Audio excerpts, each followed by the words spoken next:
flexibility when we're doing it. And I said, look, I understand that.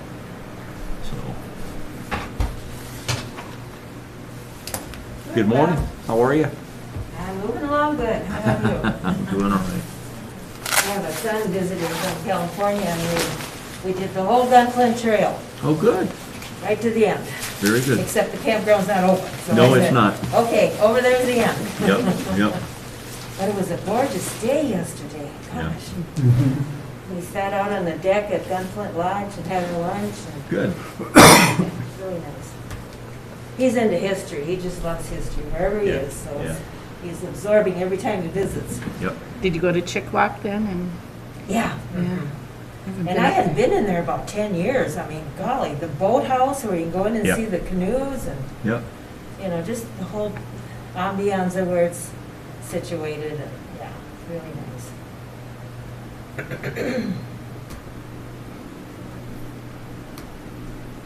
Where does he live out in California?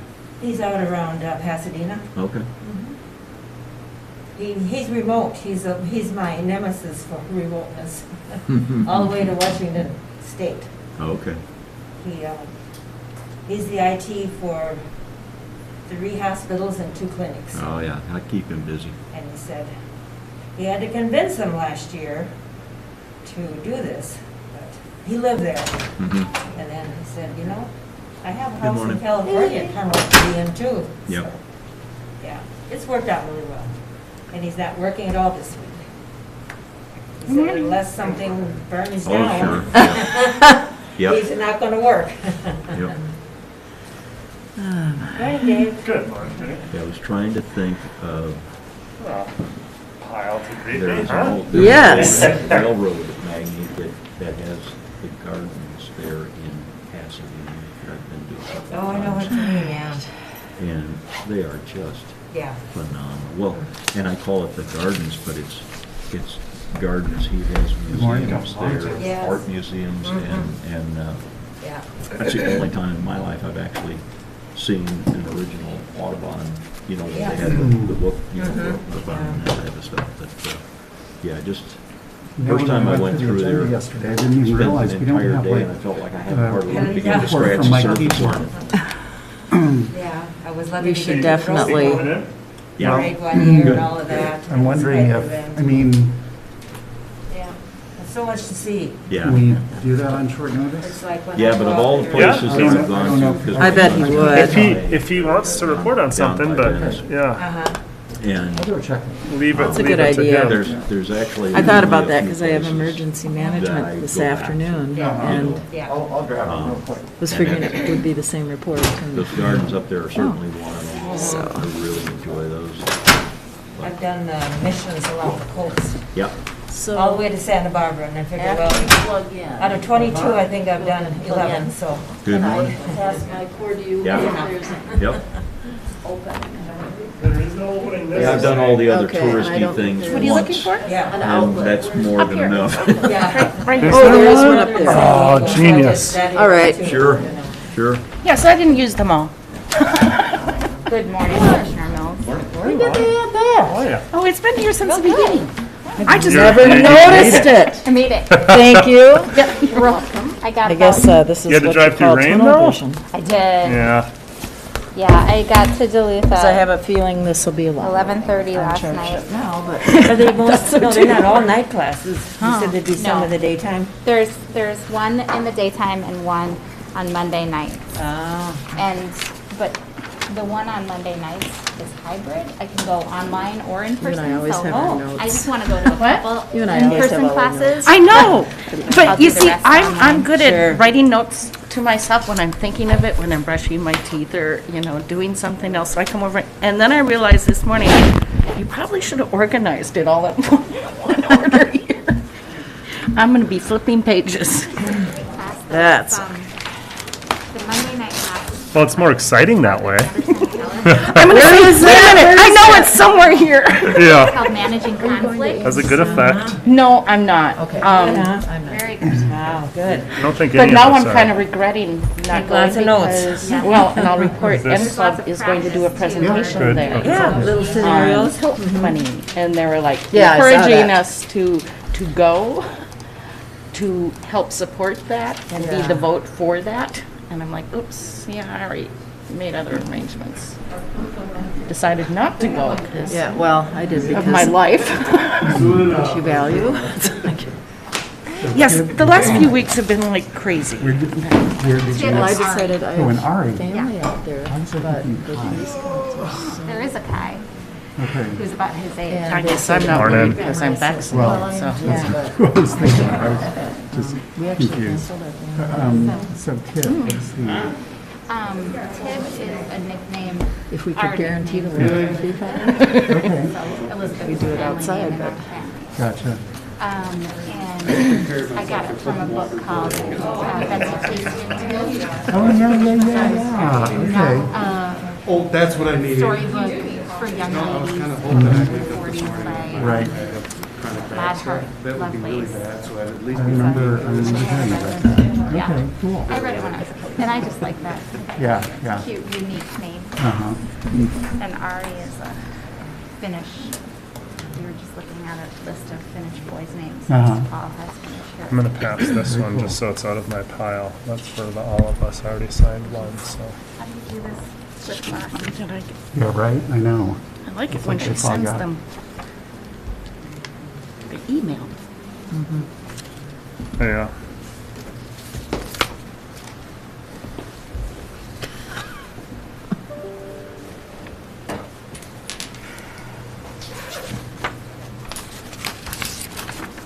I just have to make a joke of things. What if you had a comma or an apostrophe there? It's like, Oh, funny. I always think of that when I look at the jail stuff.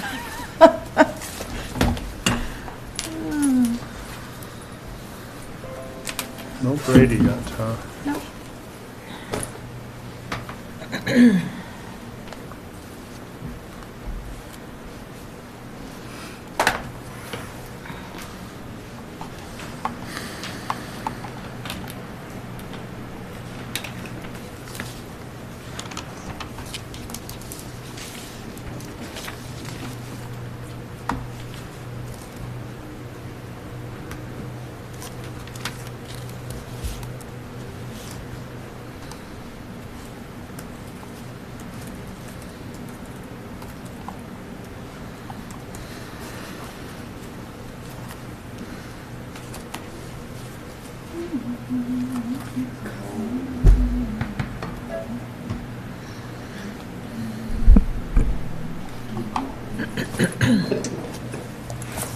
You must be pretty tired this morning. I'm energized. Are you? I'm Cool, good class yesterday. Yeah, nice.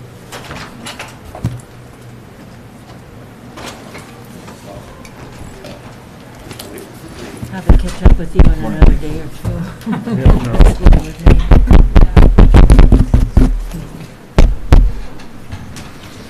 Jeez, April says it's on.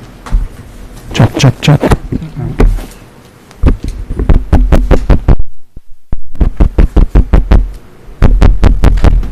Mm-mm.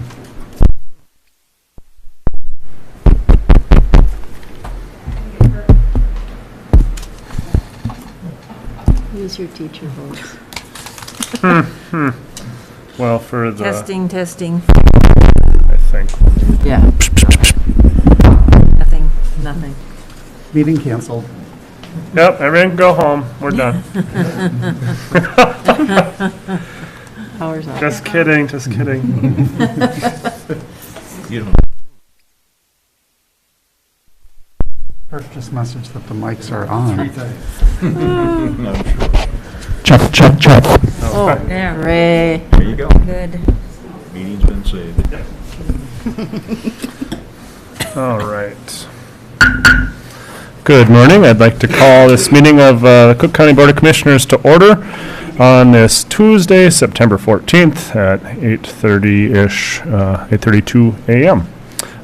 Please rise and join us in saying the Pledge of Allegiance. I pledge allegiance to the flag of the United States of America and to the republic for which it stands, one nation, under God, indivisible, with liberty and justice for all.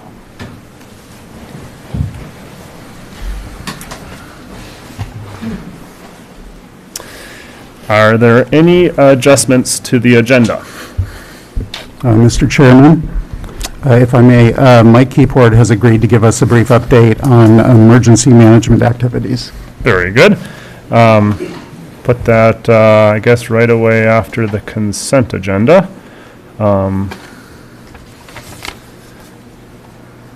In between, yeah, right before the item 4 there, so. Any other adjustments? Otherwise, I'd entertain a motion to approve the agenda. Mr. Chair, I would motion to approve the agenda as amended. Thank you, Commissioner Swalson. We have a motion. Is there support? Starley support. Thank you, Commissioner Starley. We have a motion and support. Any further discussion? Seeing or hearing none, all in favor? Aye. Opposed, same sign. Motion passes unanimously. Moving on to the public comment period. This is a time for any member of the public who wishes to speak on any issue to the board. Everyone would get 5 minutes, and there are items on the agenda that may bring forward particular comments from the public, and this would be the time to express your views on those items. Please keep it respectful and everything directed to the board. Is there anyone who would like to give public comment this morning?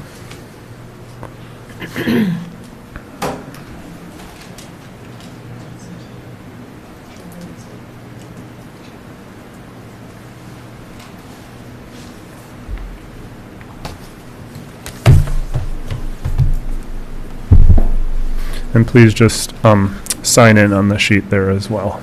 Yes.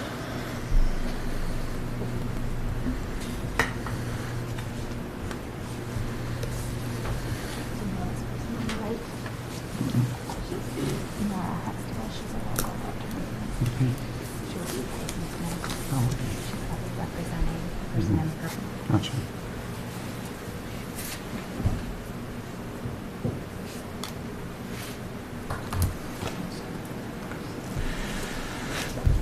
Good morning. My name is Nora Huxtable. I'm an attorney here in town, and I represent Nancy Lang in connection with her kennel permit application that was heard before Planning and Zoning. I'm going to make my remarks brief. My understanding is that Planning and Zoning is the finder of fact here, and rather than rehash all of my arguments and make a record, again, I'll just, as introduction of new evidence would be inappropriate here. I'm just going to incorporate into my record here the arguments that were made before Planning and Zoning, as well as the application for conditional use permit dated July 1st, 2021, facility operations plan, and the conditional use questionnaire and all the exhibits. Ms. Lang's kennel application is really a pretty simple matter. She has dogs on one side of the road staying with her friends. She bought property on the other side of the road, FAR 3, and she wants to move her dogs from her friend's place to her place across the road. It's about 200 feet. We made our arguments before Planning and Zoning. They unanimously approved her application. Really, it boils down to a couple of questions. Has Nancy met all of the requirements in the ordinances? The answer is yes. Is there any reason to deny the application is the second part, and the answer there is no. Again, Planning and Zoning found unanimously in Nancy's favor after hearing all the facts and the records and reviewing the application. They agreed that she meets all of those requirements, but there are a couple of points that I want to make. I know that some folks at that hearing made a big deal out of the proximity of Nancy's proposed kennel location to her northerly neighbors. But just a reminder that the 600-foot setback in the ordinances from the closest neighbors is an encouraged setback, not a required one. And that's an important distinction, encouraged versus required. Because when the controlling ordinances were ignored by the city of Waite Park and they relied on just neighbor opposition, the Court of Appeals overturned that denial of conditional use permit. That's in City of Trisco v. City of Waite Park, 566 Northwest 2nd, 349, a Minnesota Court of Appeals case in 1997. So that 600-foot encouraged setback, Ms. Lang's application, the planning and zoning agreed that that wasn't a valid reason to deny it. I also know that the county recently considered a conditional use permit and instead approved an interim use permit. On page 2 of the narrative that Mr. Bill Lane submitted to planning and zoning, he said that when it's deemed advisable, a time limitation or review requirement may be placed as a condition on any permit. But that is, in my view, an inaccurate reading of section 10.04D of the ordinance, because nothing in the ordinance allows a time limitation on a conditional use permit, besides quote-unquote hours of operation. Time limits are allowed under section 10.04D3, excuse me, but that's for interim use permit, and Ms. Lang did not apply for an interim use permit. So it's inaccurate to say that the commission can impose time limitations on conditional use permits. Moreover, under statute, a conditional use permit for a specified period of time is unlawful under Minnesota statute section 394-301 sub 3. So Ms. Lang is applying for a conditional use permit. Anything other than approval of that is a denial and appealable. So in summary, Nancy meets every requirement. Planning and zoning heard all of the arguments. They reviewed all of the evidence. They found unanimously in her favor. And we're asking you to approve Nancy's application for the conditional use permit. Thank you. Thank you.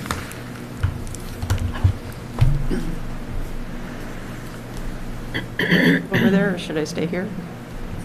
You're welcome to stay there. Yeah. Okay. Just a couple quick comments. I appreciate that you guys are considering this. This has been a long time coming for me. I've been working towards this since I moved up here just over 24 years ago. It's very close. I have had a lot of detours along the way, but I'm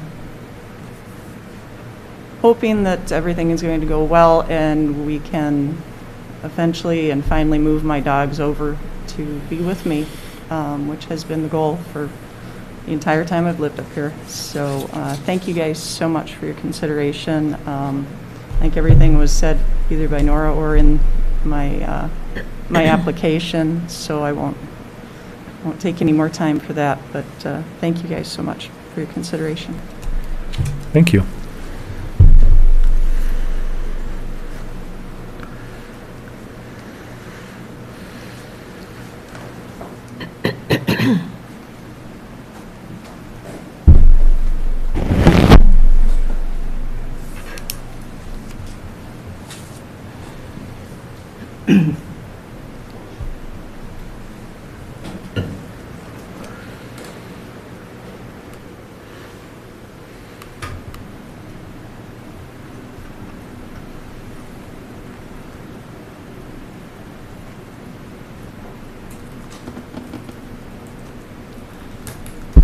Good morning, Commissioners, Mr. Chair, Attorney Hicken, Brady, long time no see, and Administrator Yorkie. About 25 years ago, maybe a little longer than that, just about the same time Nancy moved up here and started planning that, I started dog sledding. As I wrote down my email here, it's dog sled mama at, right? Okay, so at the time I had little kids, and I found it really a nice escape to come up north, go dog sledding, handle dogs, and just be on the sled.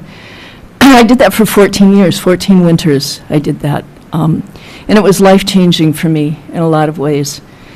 I often described it as spiritual.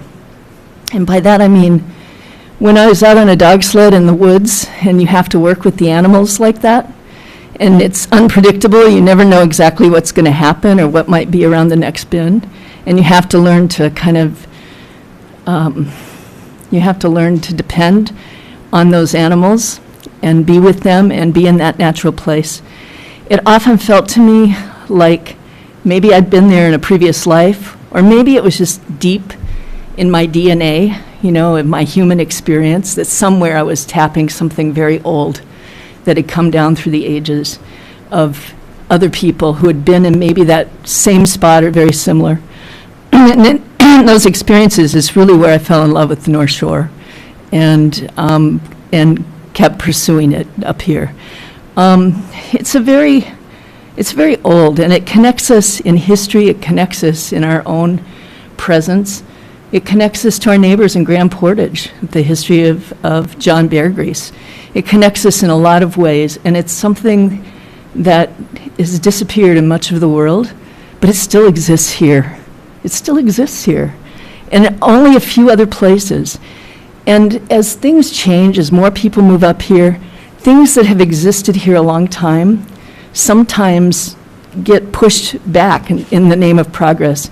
Don't let this one happen. This is something very special. These people, these mushers, and I know most of them, or many of them, are really good neighbors, and they're good citizens, and they bring us a lot by connecting us to that past. They bring us that way in races that come up here with the John Bear Grease or the Mail Run. And there are lots of places you can live in the world where you don't have to live next door to a dog sled kennel. There are very few places where mushers can be. And this particular zone is one of those places. So when somebody comes like Nancy, who's followed all the rules, who's done everything that she needs to do, and has, and some of those rules are a little onerous, and she's followed all of them. There is absolutely, and the Planning Commission has done their job and has reviewed that and said, yep, everything's in order. It's a very simple decision for you guys to just go with that recommendation. And in doing so, you're preserving something very important in the history of this county and in the soul of this county. And so just encourage you today to do that and to find ways to keep encouraging other mushers, not make it onerous for them. Thank you. Thank you.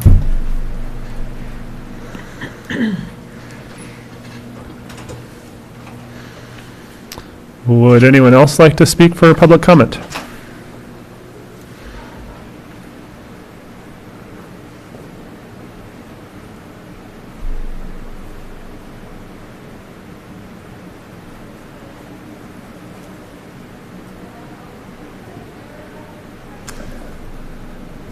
Hi. Morning. My name is Matt Schmidt. I live at 777 County Road 14. You may recognize me. We were recently granted a kennel permit across the road and down a little bit from where Miss Lang is proposing she has her kennel. You know, we're applying our biggest fear, and I think everyone's, is the noise.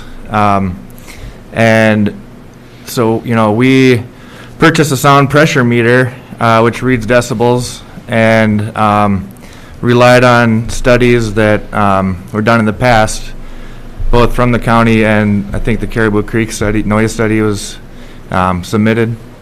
And what we're finding and what these scientifically done studies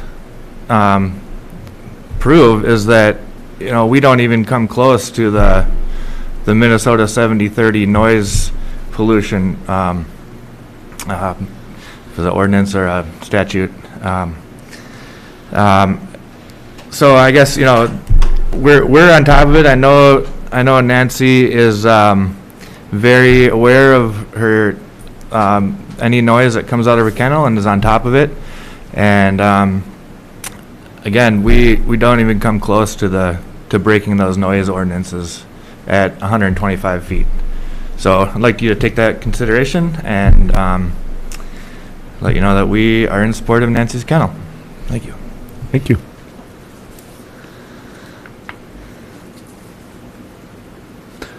Is there anyone else who would like to give public comment?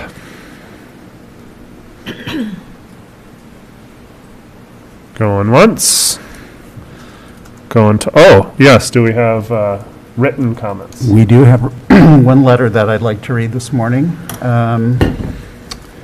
This comes from William F. Klump Jr., who's an attorney at law, and he is writing regarding the Helen Forbert CUP application for 5 hike-in cabins in the FAR1 district. He writes, "Dear Cook County Commissioners, on behalf of John and Suzanne Dixon, I ask that you deny the above request for a conditional use permit in FAR1 district on the grounds that the proposed use is a resort," and all the citations or all the references to resort in this letter are in quotes, and I'm not going to read them each time, but so on the grounds that the proposed use is a resort, which is neither a permitted use nor an allowable conditional use in a FAR1 district by the explicit terms of the zoning ordinance. As I stated in my remarks to the Planning Commission at the public hearing, the request is to establish a resort business as defined in the zoning ordinance.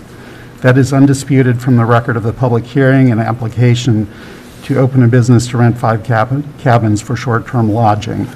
This proposed use constitutes a resort, which is specifically defined in Section 2.43 of the zoning ordinance as, quote, "a lodging facility under single ownership containing 2 or more individual sleeping rooms, suites, or cabins, used primarily for providing accommodations for pay for periods of less than 30 days," unquote.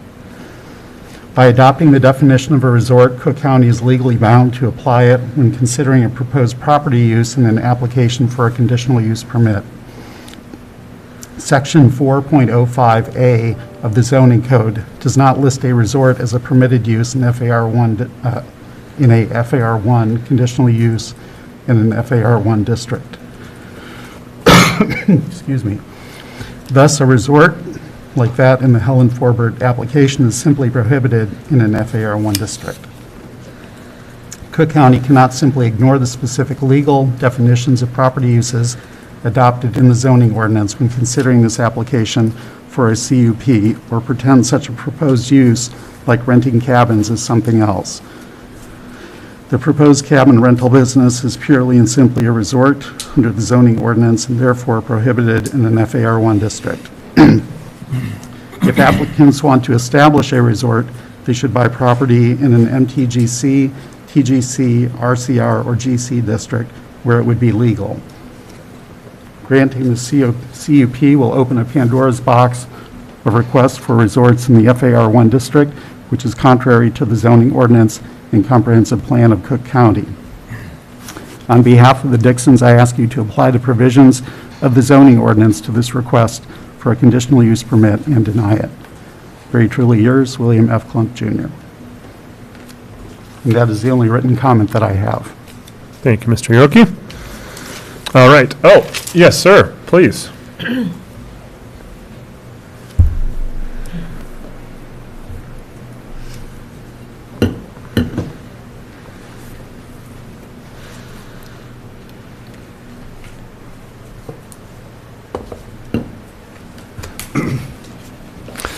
Good morning. My name is Scott Forbert. I'm here responding to the CUP, Sonia Helen CUP, that was approved by the Planning and Zoning Committee. Regretfully, Sonia couldn't be here this morning. She recently had open heart surgery, and she's meeting with her cardiologist this morning with her first follow-up meeting, so apologize for that. We've been planning this hike-in cabin business for quite some time, and it's, I know the word resort was used quite often in that letter, and it's not a resort, it's quite the opposite. It's just a small-time, little business. We anticipated at first having 5 cabins, 10 by 14 cabins with a little attached screen porch. After talking with Bill and working with the Planning and Zoning Committee, it's been pared down to 3 cabins, which we feel is fitting. The cabins are small, maximum of 3 people in each cabin, and we anticipate that it's even going to be fewer people staying. Our clientele is going to be hikers using the Superior Hiking Trail. Our property is located less than a quarter mile off the hiking trail, and anyone accessing the property will be coming in from the hiking trail. We anticipate, because they're going to be hikers, and we're really going to be catering to the long haul hikers, the through hikers, the people that are looking for a day off the trail or a night or two off the trail to recuperate. That the amount of garbage and everything's going to be minimal. Backpackers are restricted to what they can carry on their back, and we're just looking at this as being a low-impact type operation. Cabins are small. Each cabin's going to have solar. Everything's off the grid. We have a well, and solar-powered well. So we'll have a central station, just like at the U.S. Forest Service campgrounds, to access water. And we plan on staying on site and being there and managing it. Sonia and I just both recently retired, and we're looking at this as our retirement hobby. Plan on having some fun with it. Plan on trying to fill a niche connected with the Superior Hiking Trail that we think is missing. And we're grateful that you're listening to the CUP. And if you have any questions, I'm here to answer them. Thank you. Thank you.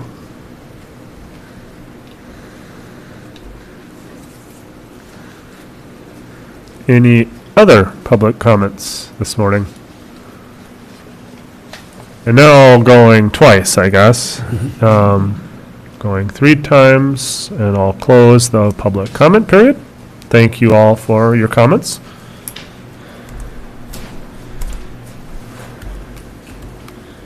That moves us on to the consent agenda. Are there any items Commissioner would like to pull from the consent agenda?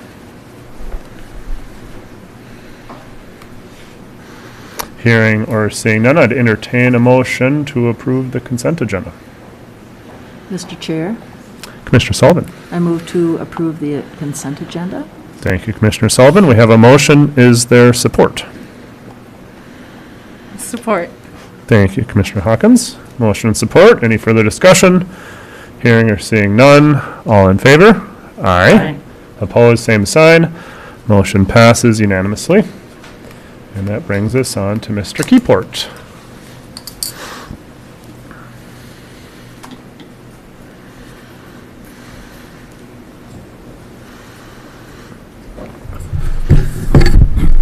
Good morning, Mr. Chair, Commissioners, community members. Good morning.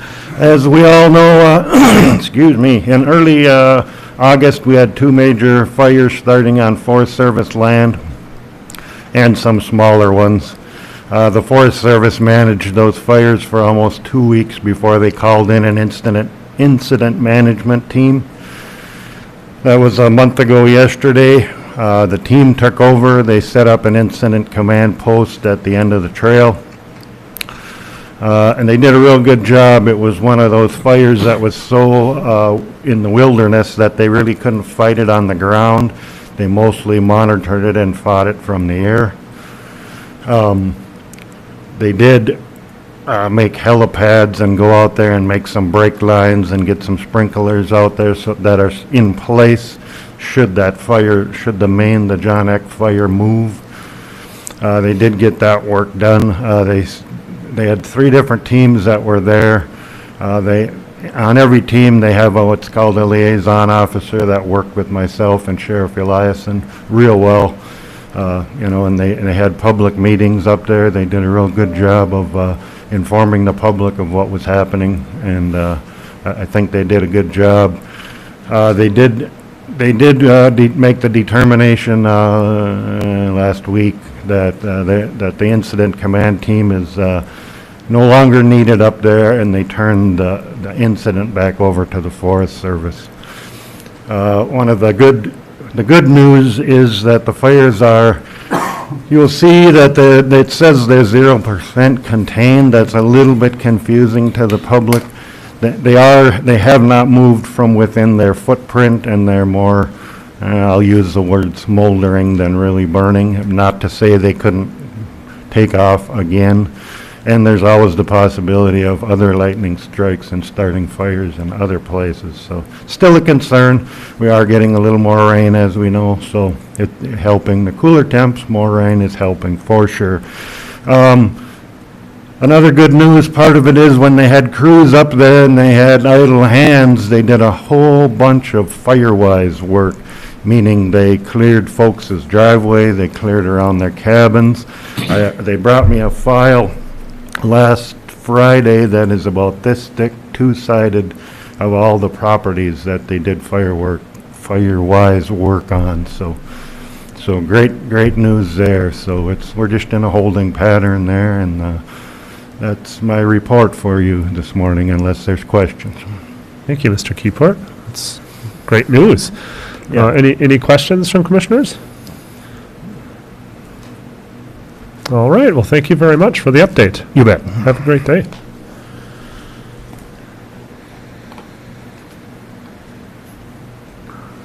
All right, well, that moves us on to item 4 of our agenda, the public hearing, which we are postponing, I bet.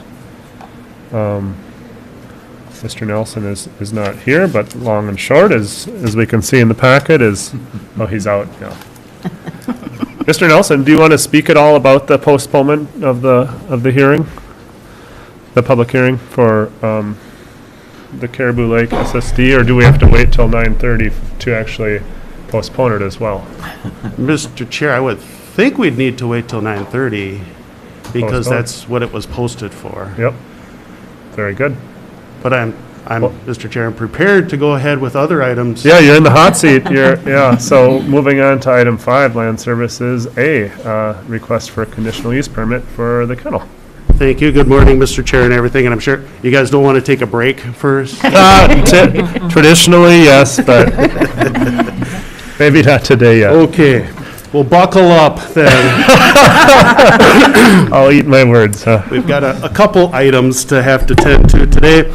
And frankly, what we have with the Planning Commission items are ones that are actually 2 meetings. We had a meeting postponement in August that pushed the August meeting 2 weeks afterwards, and then had a normal September meeting.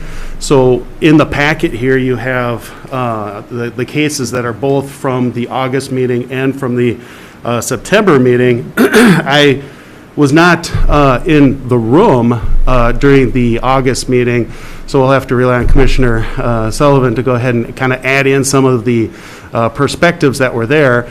So Bill Lane did go ahead and prepare all of the narratives from the Planning Commission public hearings in that respective. And I do have some comments to say and add from the public comments that were added. But we'll just go ahead and get started with the cases. The first case, of course, being the Lang Kennel case. And I'm just going to go ahead, I'm presuming that the board, you have received the full packets, you've kind of looked through them. I know that there's been questions, and there's always a lot amount of research that you guys have done prior to this, so I don't want to rehash everything that's involved in this. It's just a quick synopsis. This is, and in fact, the attorney did a very good job in terms of describing what the application was this morning for the kennel placement out by Franks Way and County Road 14 there. And again, this being the third of the kennel cases that this board has heard in recent years, it almost is like a waves. There was a time, several years ago, we had a number of cases, and then it kind of died off, and we hadn't heard kennel cases in a long time. We had a kennel committee that went out and reviewed, and one of the public comments that had been submitted with regards to the noise attenuation and such, and the decibel levels on there, I can actually attest to as a part of our kennel committee that went through and looked at all the provisions that we have in researching the existing kennels, going to property lines, taking the measurements exactly the way that the Pollution Control Agency does. There wasn't a single instance where the levels or the noise levels rose above those thresholds. And that's not to say that you can't hear them, it's just that they don't get to that level that's above the sound. So there's always that. This is kind of one of those emotional and quality of life things where people are concerned about even if something doesn't rise to a level of bridging a threshold from a legal standpoint, they can still be annoying. And so there's that discussion that's been had at each of the public hearings and each of the cases before the Board of Commissioners that were presented onto here. But as was summarized in the report and going through the Planning Commission, the Planning Commission did go ahead and recommend full approval there is the discussion of the 4 points here. And I'll just go ahead and read what those recommended conditions were upon the recommended approval. Condition number 1 is that all land use parameters established by the Cook County Kennel Ordinance, including setback distance, buffers, well protection, noise, environmental conditions or considerations, will be incorporated into kennel operations. And I will say too, kind of elaborating a little bit from the comment of the setback distance at 600 feet, as that was a large part of the discussion with the kennel committee when we went through and had those discussions in terms of what, if we should have a hard, fast setback, if we should have a recommended setback, and understanding the different dynamics of dog operations and different terrain levels and different types of foliage and different types of just the way the property lays out in the county. The kennel committee did recommend full-heartedly to keep that as a recommendation, a suggestion kind of to go by, and it is not, as the attorney stated this morning, it is not a legal binding thing, but it is a point of discussion to have as a setback. And there was actually even some discussion in terms of whether that setback should be reciprocal, so that if there is a kennel operation in existence, would it be appropriate to have a setback for any new residence to be constructed that wasn't a kennel operation to be located within that distance, because we run into the case of somebody moving to an area and not understanding what kind of noise or circumstances can be and then complaining later. So there was that full discussion in that kennel committee, and they did decide to leave that indeed as a recommendation. So condition number 2, a failure to adhere to condition number 1 will result in the revocation of this permit, and that's restating what is actually an existing item anyway. No more than 25 dogs shall be allowed at the kennel. And then there's the contention a little bit on this point number 4. This permit shall expire upon the sale or transfer of the property. And I actually do have to agree with the attorney that stated this morning. We have 2 types of permit capabilities for us to process, a conditional use permit and an interim use permit. We have a lot more flexibility with an interim use permit. Conditional use permits are permits and are granted as private property rights. They are considered to be rights of property for folks, and conditional use permits by law do actually run with the property. What we used to do in the past, before we had the interim use permit capability, because that's a fairly recent addition to our toolbox, basically. We used to install a condition where, and not that the permit would be revoked or expired upon sale or transfer of the property, because that's not lawful to do for a conditional use permit, but that any new owner, if it is a sale or transfer of a property, the new property owner would have to go through a review process of that permit. And the point of that is so that the new owner would understand what the rights and responsibilities and the parameters of that permit are. So I would just go ahead and recommend, I mean, there's the earlier, the attorney recommended you drop that condition altogether. You can take and modify the condition to say that the permit would be reviewed with the new property owner upon transfer or sale of the property. The other way that you could approach this, which is a little bit more dicey, we do have a provision in Article 10 of the ordinance that states that any use that's not specifically listed as a permitted or conditional or prohibited use may be processed at county's discretion as a conditional or interim use permit. And we in the past have modified conditional use permit requests all the way through the process to say, we don't feel this is a conditional use permit, this would be more like an interim use permit. We have the flexibility to do that as per our ordinance.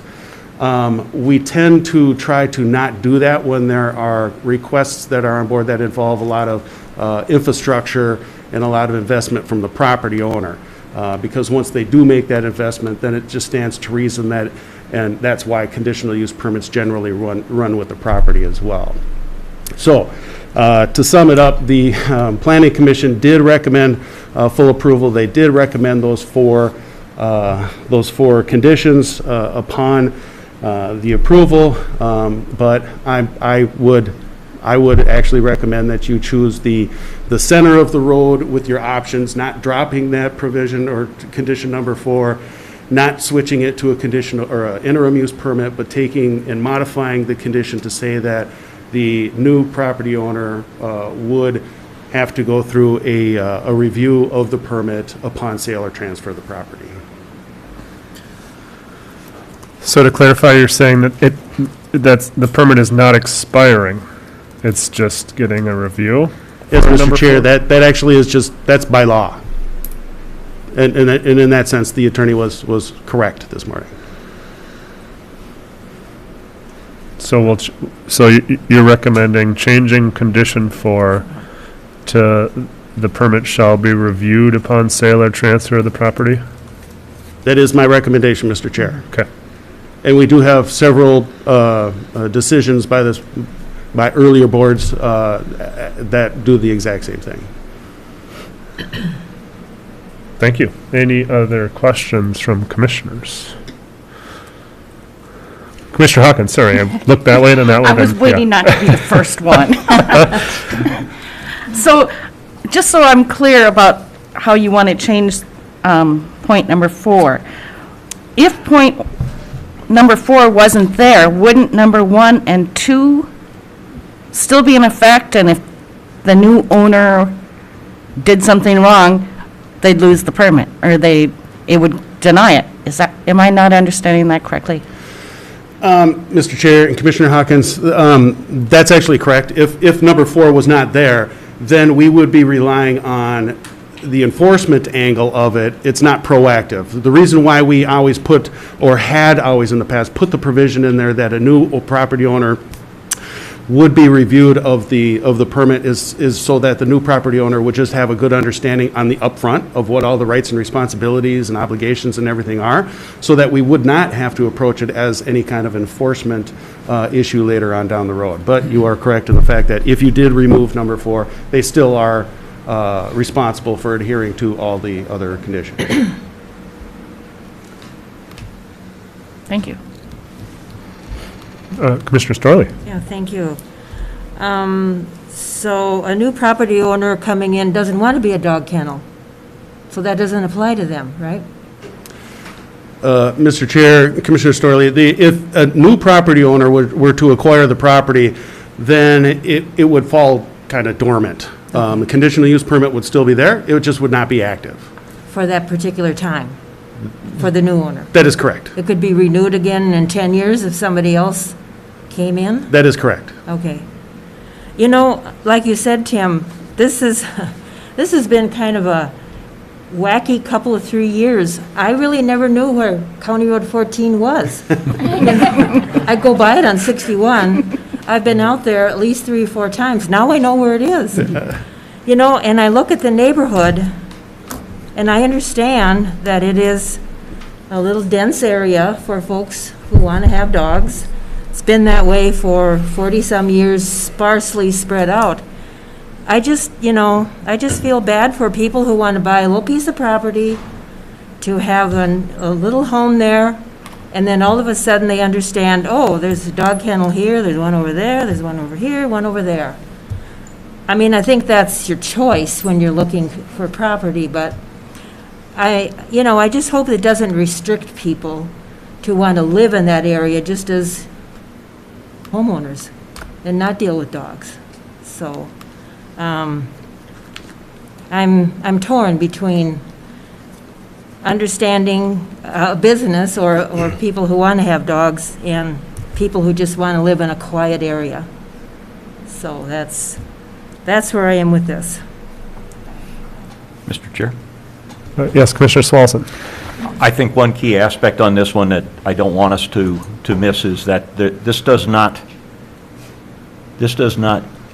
create new dogs in the neighborhood. These dogs have been there in the neighborhood, 200 feet away from where they're being asked to be housed now. It is not an addition of more dogs to the neighborhood is just Nancy Lang looking to move those dogs onto her property so that she can care for them directly and, in fact, have better control over the noise and anything else that might come about as a result of this. So, to me, that was a significant difference in the discussions that we've had previously versus the one that we're having on this. Mr. Nelson, you had your hand up as well? Yes, thank you, Mr. Chair. Just kind of a brief comment. In looking back at the kennel thing, and you're right, kind of after the wave of kennel permits that we had gone through many years ago in the kennel committee, it kind of died down, and yeah, you kind of just lose track. It's got a little out of sight, a little out of mind. And right now, I would say that the current comprehensive land use plan and the current kennel committee report and the current stats all basically support for the kennel operation to be there as long as it abides within those conditions. But what it can do is, again, indicate that, it's always okay to take further looks down the road. I mean, we wanted to be able to, we had some of this discussion previously, not really make rash decisions while applications are on the table to decide. It's only fair to be able to process them under the provisions that are in effect at this time, but it also doesn't stop us from taking a look at the provisions moving on into the future. And I will say that at least right now, we don't have any requests that I've heard on the table or have even come to me. So right now, we might get a little respite where we can take a little time and look. Thank you, Mr. Nelson. And for myself, I greatly appreciate Commissioner Hawkins' question, just clarifying the different points there, and then your clarification with it being more of a proactive educational piece on number 4. I think that there's a lot of value there, and kind of to Commissioner Storley's point and concerns about potential restrictions or quality of light and that sort of thing. I think when I heard about kennels in the past, I think noise is maybe. It seems to me that the management of kennels has evolved, and that in the way back, noise was a bigger issue, and now it seems like mushers are very sensitive to that. And really proactive in training their dogs during those noise-producing times to keep that at a minimum because of that sensitivity. And I've been really impressed thus far with the various kennels, modern kennels in our county that are managing things that way. And I think that's one really good way to help alleviate that risk. Also, communicating with neighbors is huge, and I know that can be really difficult because emotions run high. But I think that's another good way to help these permit applications in the future, as well as just the ones that we've approved already. So I would just encourage more neighborly communication if at all possible, and I understand that's not always possible, but. And then Commissioner Swalson, I greatly appreciate that point, and I did have a chance to go out and look at the site with Commissioner Sullivan, and had a tour and got to see the lay of the land and the geography and how that is a significant factor here too, just how everything shakes out. So,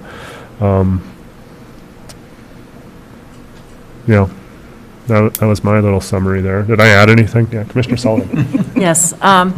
I've had the opportunity to go out to this area 6 times, and I've made it a point not only to look at properties in the daytime, and oftentimes with property owners, proposed kennel owners, but I've gone in the evening, and I've listened to the dogs. And one thing I can say is you occasionally do hear the dogs barking, but it's a very short duration. And I've looked at it time and time again and really appreciated when we went out to the Lane Kennel and saw the control that existed over those dogs. The greatest noise, as we know, was a delivery truck going by, and other dogs in the neighborhood, not kennel dogs. I also want to point out for anybody who has not been out to the property that the location of the kennel is kind of down in a bowl, and it really prohibits a lot of sound going out because it has to go up and out. And the number of dogs that are there is small. It was padded to say 25 in case of puppies. But in looking at the operation, looking at the neighborhood, I feel very comfortable moving forward in a proactive way and changing that condition number 4 so that there is a review with any future property owners upon transfer. I think that's an excellent thing. It's not the job of a real estate agent to do that. And I think putting the onus on us to explain to the new property owner is really important. And so I would like to be proactive and change condition number 4.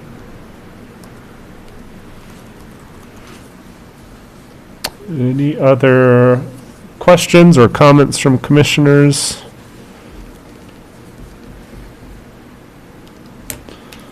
I do think it is important to recognize that we will be revisiting this. That's something that I still feel, and I've expressed that in the past. I suspect there may be, we're still on the upward trend here with this activity, but that's just a hunch, I guess, and maybe rumor, but we also will be looking at the land use guide plan, I believe, in the semi-near future. So it's just good to keep those things up to date when appropriate. So without any further discussion or questions, I would entertain a motion. Commissioner Swalson. Mr. Chair, I would move to approve the request by Nancy Lang for the conditional use permit to establish a kennel operation on her property. I would request that we amend condition 4 so that it would be reviewed upon sale or transfer of the property. Thank you, Commissioner Swalson. We have a motion. Is there support? Sullivan supports. Thank you, Commissioner Sullivan. We have a motion and support. Any further discussion? Hearing or seeing none. All in favor? Aye. Opposed, same sign. Motion passes unanimously. Thank you, Mr. Nelson. Moving on to item 5B. Okay, thank you, Mr. Chair. This again, I will actually start out by touching on the public comment that had been submitted. It was the letter that had been drafted and by the attorney, Mr. Klump, and sent to you. And I will just go ahead and kind of comment on that particular letter. I actually can agree with the attorney up to a point. What the attorney kind of missed was a full evaluation of the ordinance, which allows us a certain amount of flexibility in our ordinance. In Article 10.03D actually states that any use that is not expressly identified as a permitted, a conditional, or prohibited use within the ordinance may, at the county's discretion, be processed as a conditional or interim use. So that was put into place because, in particular, in our county, we have an eclectic sort of approach in land use. There are a lot of kind of off-the-wall sort of requests that come in, and we want to be able to deal with them. I mean, we find it here, it's okay and perfectly reasonable to go ahead and process these as long as they're given the due process. Neighbors are given the opportunity to provide their comments and concerns and questions. And we did adopt that several years ago, and we've utilized this. And I'll actually also add that in the particular zone district that we're talking about, it's the FAR1 zone district. It is actually listed as a permitted use to have vacation rentals. So you can have vacation rentals in that zone district without any kind of permit. But it also, under conditional uses, lists commercial bunkhouse operations, which, if you look at the particular definition of that, it does Well, it says, yeah, a resort property building used as sleeping quarters for paying guests for less than 30 days. So we actually inject the term resorts into that definition of commercial bunkhouses, which is listed as an appropriate conditional use for that zone district. And herein is where I'll agree with the attorney in the fact that it has been since 1984 that we have visited that term resorts in our ordinance. We, if you look at the definition, as he had stated in that letter, it can be applied to a vast number of things. When people think of resorts, they think of Bluefin or Lutsen or whatever, but it can, under just that generic definition, be applied to almost anything. And so yeah, I think in the fact that this next year, we are obliged to do a full review of our vacation rental ordinance and licensing program. Is equally a good time to review the definitions of lodging, because the state of Minnesota doesn't regard resorts any different from hotels, any different from even vacation rentals. They have a lodging license, so they don't have that distinction. You know, we had plugged those definitions in a long time ago, but we do have that flexibility that is listed in section 10.03D of our ordinance. So we do have the legal ability to go ahead and process this and approve this as a conditional or interim use. Just wanted to kind of address that letter that had been submitted.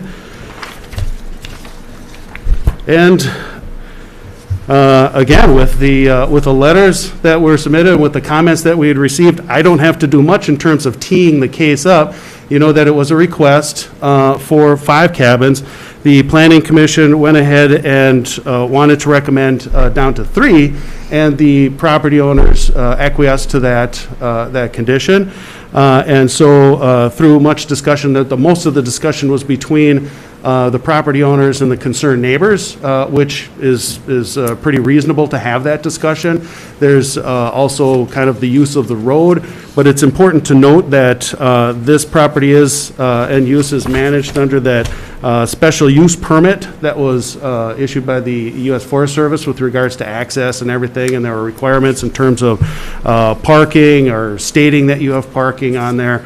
In the end, kind of the biggest point of contention at the very end of it ended up being how many cabins, and would they be residential cabins, could they be this cabins, and so it ended up being that as is listed in that draft resolution that you see, it was changed to condition number 1 being the maximum number of rental cabins on the property shall be 3. And I'll just go ahead and read through the rest of them. The land use and septic permits shall be approved prior to construction of the cabins 3, 4, and 5. Rentals shall be limited from May to October. Only foot travel is permitted for cabin renters. Motorized access shall not be allowed other than at defined in the USFS special use permit. The property shall comply with Minnesota Rule 7080 and the Cook County Septic Ordinance. The cabins may not exceed 190 square feet in size. As the property owner indicated, they're small cabins. And the applicants shall deliver the documents to Land Services acknowledging items 1 and 4 of Section 303. That was another part of the discussion. We have what is called a no-service zone, which is pretty much all of our FAR 1 properties. It's all the property that's generally off of the corridors that we have around the county. And originally it was put into place kind of to deal with the school bus access. And really what we look for out of the property owners is just waivers acknowledging the fact that they don't have as much of an expectation for services to be delivered by the county as those that are right on the corridors or in other zone districts. And then the applicants are reminded of the need to adhere to all federal land use criteria as identified in the special use permit and through direct communications with the Tofte Ranger Station of the Superior National Forest. Again, that vote was unanimous on the Planning Commission to recommend for approval. Thank you, Mr. Nelson. Questions, comments from commissioners? Commissioner Storley. Thank you, Chairman. I was looking at the map here, and it looks like it's off the Superior Hiking Trail, but it doesn't look like it would accommodate any skiers, cross-country skiers coming. Well, you come out at Britton Peak, and you also have winter skiing in the same area, and then coming up to Springdale Creek, so it doesn't look like it would be accommodating for winter? And Mr. Chair, Commissioner Storley, that then would reference to condition item number 3, rentals shall be limited to May to October. So I suppose if you could work your skis in June to get Maybe you there. could ski in October. That is true. I just wanted that clarified. But yes. Thank you. Thank you, Commissioner Storley. Any other questions, comments from Commissioner Hawkins? Yeah, this is another one. I had to read like 5 times. I was so confused by that. Everything in the packet. So I'm going to ask you, make sure I understand. So there are 2 cabins currently on this property, correct? That is correct. Okay, and so there's going to be 3 additional cabins There's built? that was limited. There's the difference between the request and the condition. So the request was for 5 cabins, and the condition that was reduced to 3 rental cabins in the condition on there. So there's going to be 3 cabins total. There is the possibility, which we allow to all zone districts, for accessory buildings or a primary residence. And that's where the nature of the discussion took place at the end, was that the applicants wanted to have the ability to construct a private residence for their own, so they can manage on site if they want, on the property, not being a part of the rental pool. That's where that condition was changed to no more than 3 rental cabins as opposed to 3 cabins, period, to be able to accommodate what other allowances are already naturally allowed under the zone districts. I apologize. I'm still confused when constructions of cabins 3, 4, and 5, that makes me say there's 5 cabins on this property. Yeah, and that condition can be modified. I saw that too, and I thought, well, we can reduce that down. They are limited to the 3 cabins, and we can change that number to just say prior to construction of cabins, and just leave out 3, 4, and 5. It's So like- that'll be my recommendation. It's like Just- Star Wars Episode 4, 5, and 6. I had to read this Yeah. so many times. I'm like, I'm Yeah, confused. yeah, no, Okay. that is So, understandable, okay. and I would recommend, yes, indeed, changing that. Land use and septic permits shall be approved prior to construction of cabins, and leave it at that. Okay. Period. So I have another question about septic permit then. There is an outhouse there from 2011. Is there going to be another outhouse built? Is that the intention?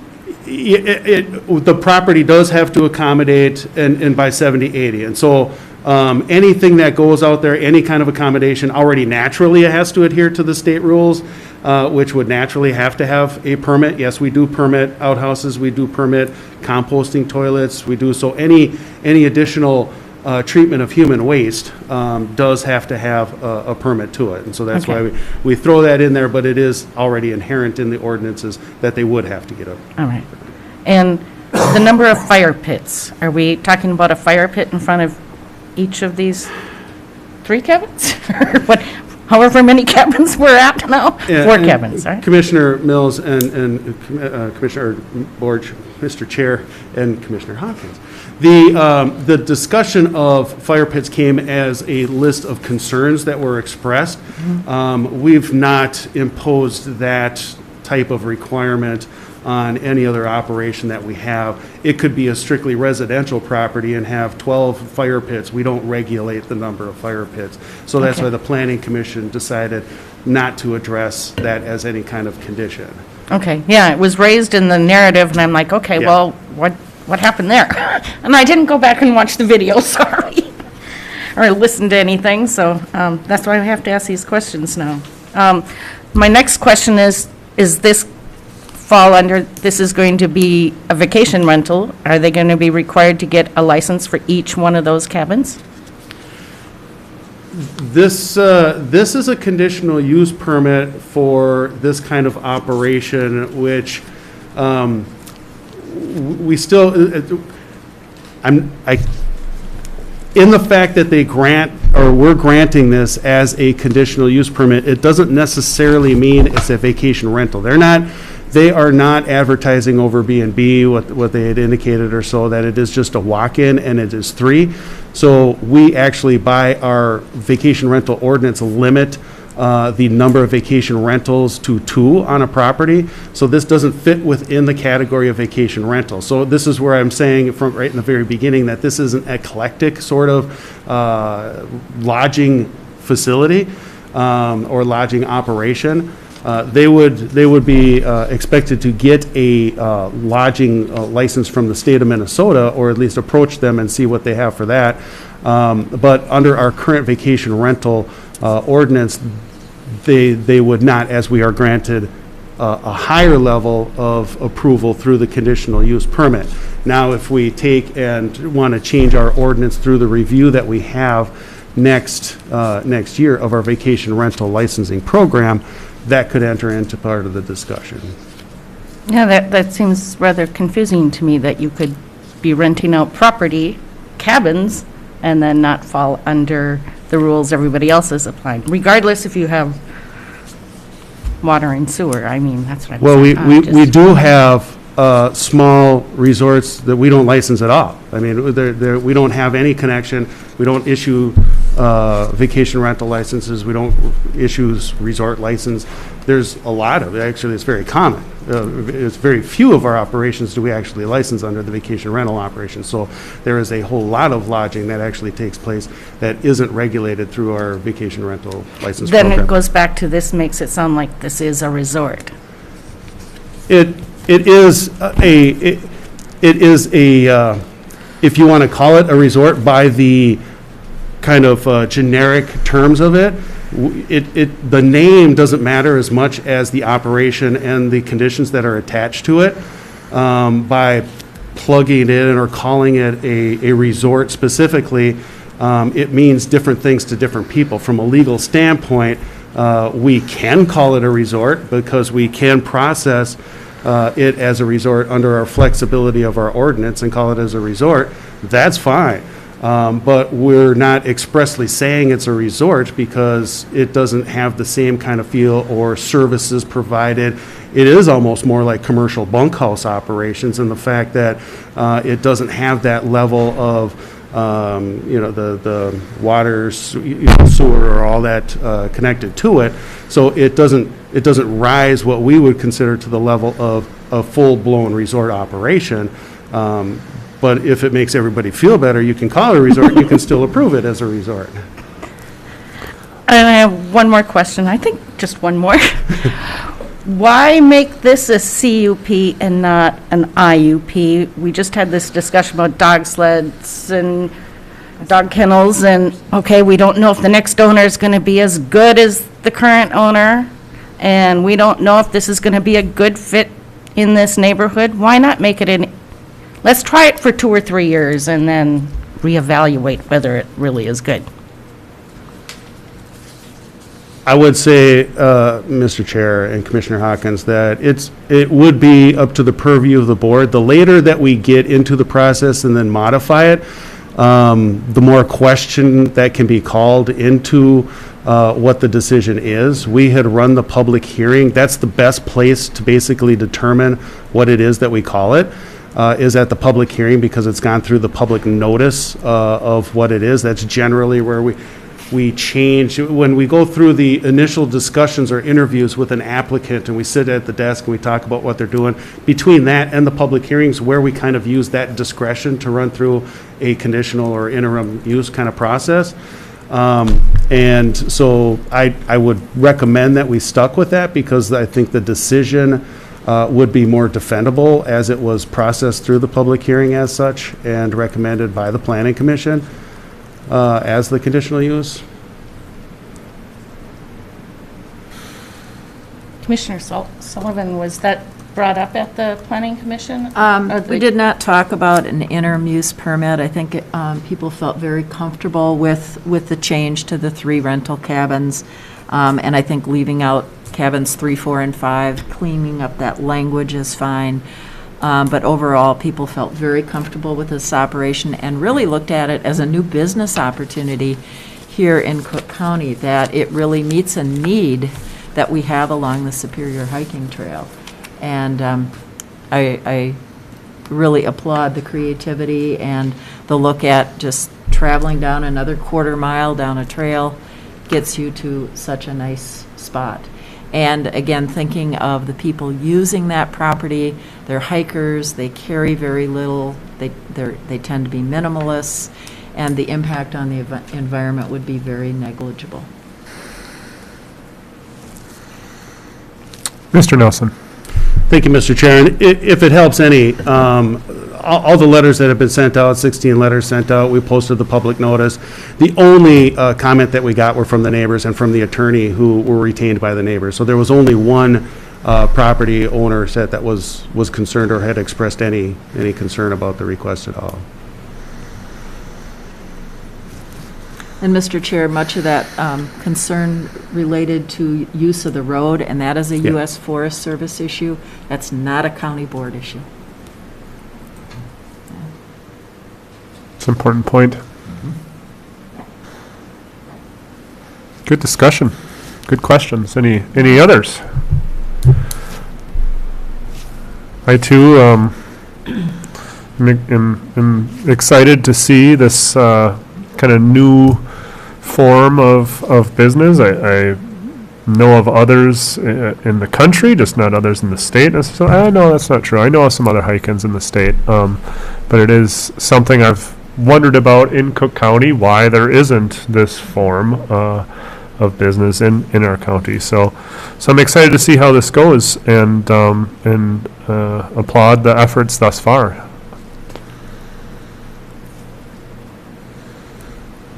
And I'll entertain a motion.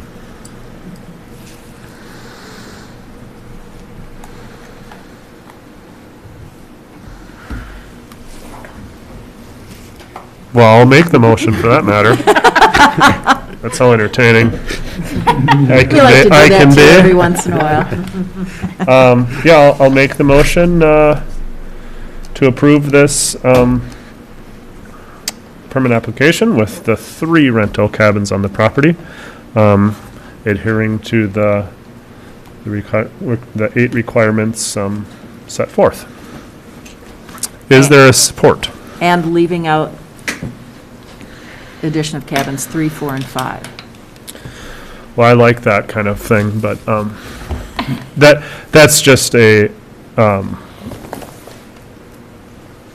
naming, was my understanding. Is it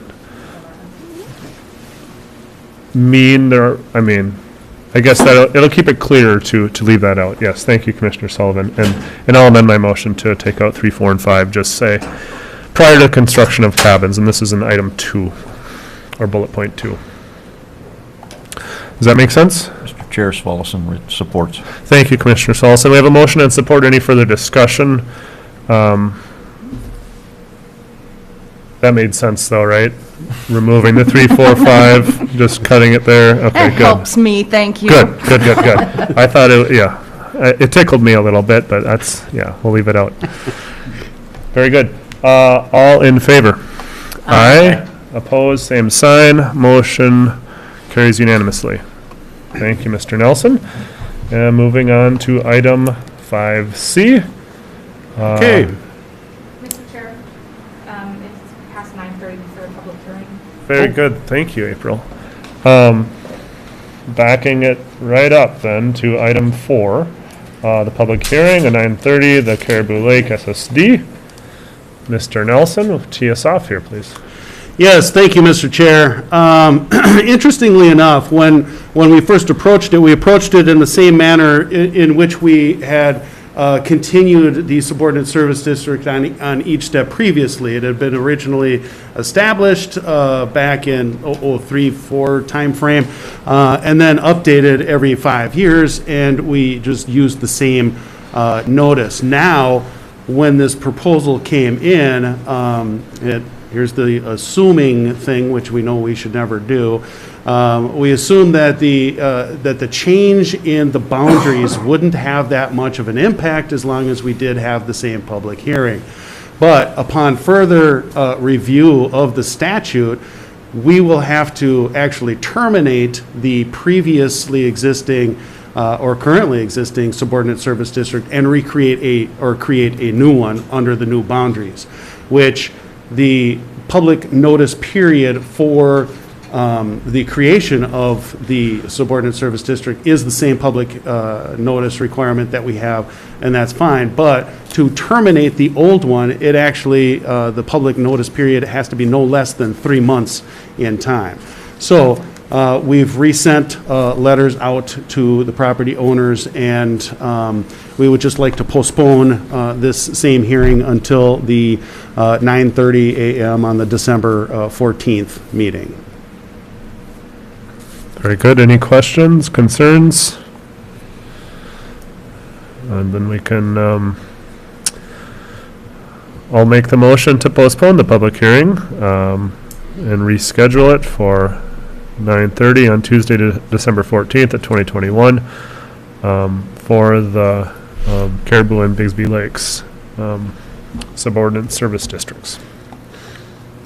Support. Thank you, Commissioner Hawkins. Motion and support. Any further discussion? Hearing or seeing none. All in favor? Aye. Opposed, same sign. Motion carries unanimously. Thank you. And thank you, April, again for the time check there. But back to item 5C there. Okay, thank you, Mr. Chair. The next item then is an amendment to a CUP allow business activities outside of a business district, and this is the light business development area out at Lutzen. Actually, this is up the Norbakken Road, and this, much like all other issues, is brought to us as a concern of neighboring and adjacent property owners of this road. This is up above the Clearview area, and this particular zone district is really unique. There's not many properties that we have that fall into this particular zone district, and it is a little bit of a spot zone, but it was created and established, and the Cascade Vacation Rentals had acquired this property and started conducting their business on there, and basically their business activities had grown to include recycling and supplying wood and other things that had taken place actually outside of the business, and not knowing the particularities of what that zone or requirements were, it was then come to our attention, and we then tried to work with the property owners to mitigate those kinds of impacts along that road. And the different options were available is just straightly you just make sure that you conduct all of the activities inside the building. The other option that was available to them was to go ahead and amend this conditional use permit to allow for these kinds of activities to be on the outside. And certainly as is the case again with all of the cases there, it's just the concerns from the visual aspects of it, the noise, any of these kinds of impacts that you would have, and including property values, and everything is brought up and discussed at the meeting. And so, and all of that was discussed, but the board or the planning commission did go ahead and unanimously recommends approval of the amendment to the ordinance, again with the following conditions: that all conditions attached to the previous resolution be retained and remain viable for this permit amendment. All the Lutzen Business Development Zone District requirements, including property line and road setbacks, shall be met. All relevant components of the LBDA performance standards must be adhered to during all phases of build-out and property use.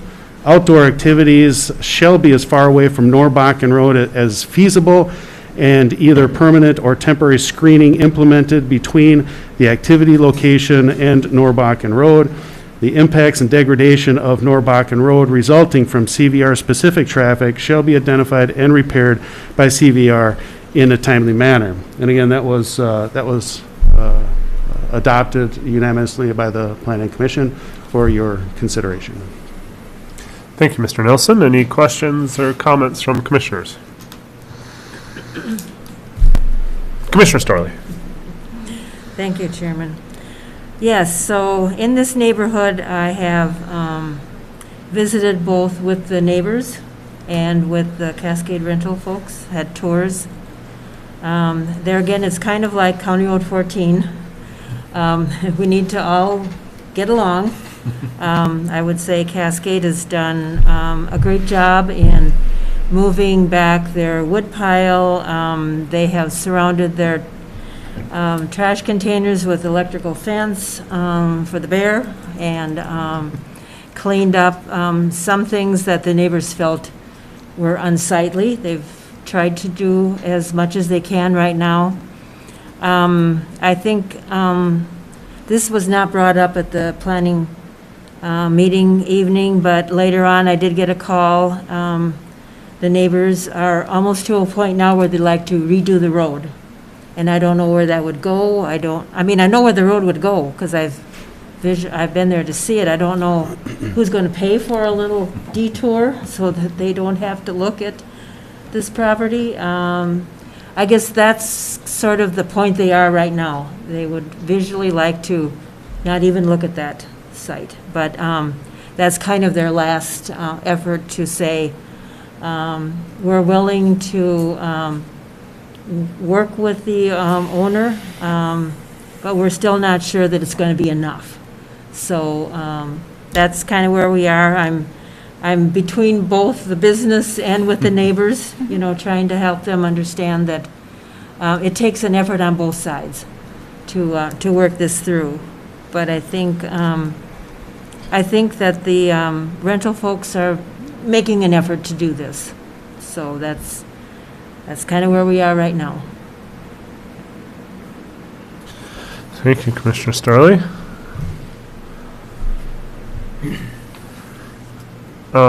As far as the visual screens are concerned, I'm afraid I don't know exactly where. Oh, I see.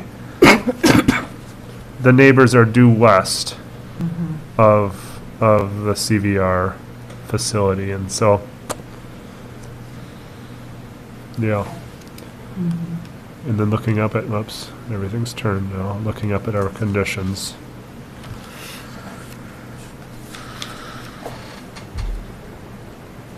But was there screening involved there?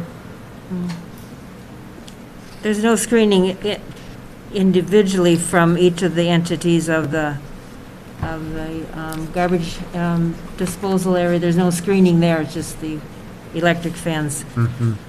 And further back is where they have their wood pile. And they have 2 or 3 vehicles that park up front. Okay. It's the only road in and out.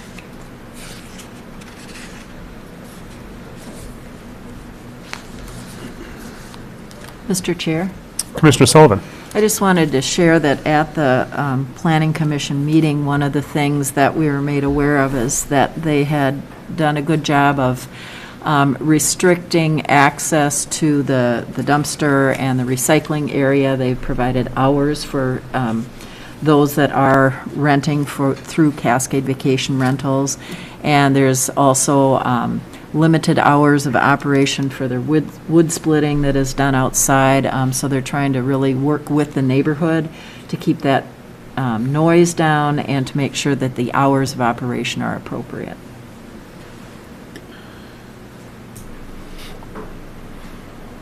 Thank you, Commissioner Sullivan. Any further comments or questions? Else I can entertain a motion here as well.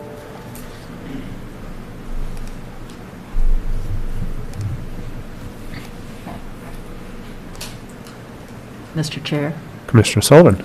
I'd like to move to amend the CUP 2015-40, allowing business activities outside of the building as described for the light business development area.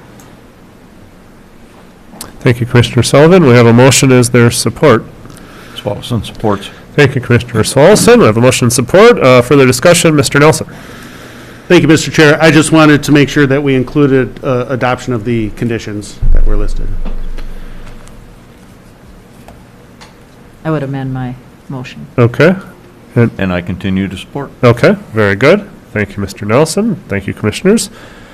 Further discussion here. Yeah, I don't know how, I understand the concerns of the neighbors there, and I don't know about the road change or whatever.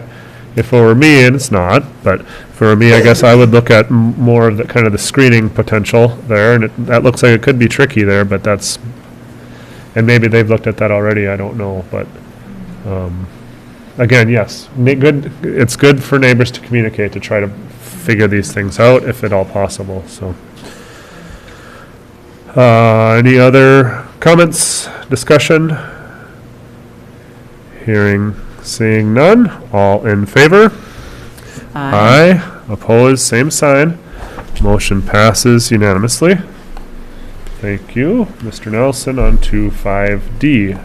Okay, thank you, Mr. Chair. And this actually should go fairly quick. This is a preliminary plat request. We have a provision in our subdivision ordinance that when you do a preliminary plat, you have 1 year's time to go from preliminary to final. If you do not make to that final, then it just disappears. It's as though the preliminary didn't exist. And so this has gone through some modification. This had been previously approved in a different configuration. This is now a newer, different configuration of an 8-lot standard plat. We have had it reviewed by the surveyor and everyone, and so the Planning Commission did take a look at this and just recommend for preliminary plat approval. Again, understanding that it's got a year then to get into the final plat configuration and be brought back before the Board of Commissioners for final approval. That recommendation was unanimous from the Planning Commission.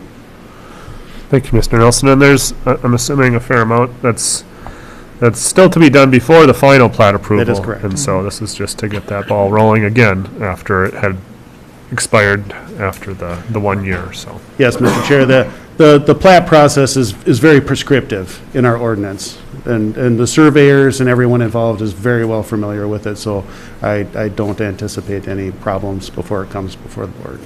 Thank you. Any questions or comments from commissioners? Commissioner Hawkins. I just want to follow up on what Judy Moxenbacher asked about vacation rentals and if there were any covenants or ways to limit that. And I read the answer, which is no, it's going to be just the one. But is that possible?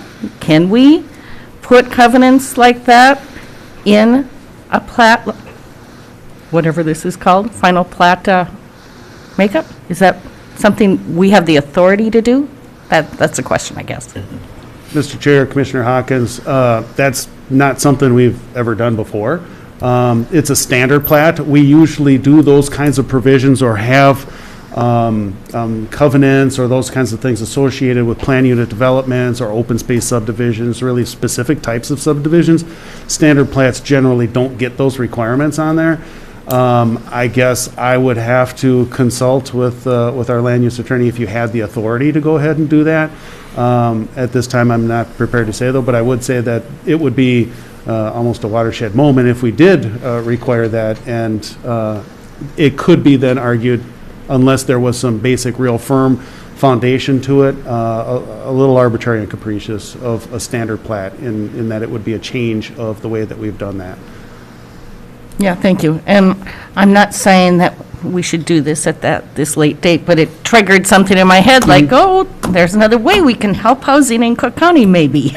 I will actually find that out and get back to you. Just wondering. It's a good question, thank you. Any other questions or comments? All right, hearing none, I'll entertain a motion here.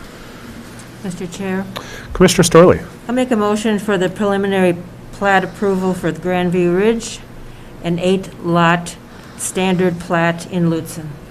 Thank you, Commissioner Storley. We have a motion. Is there support?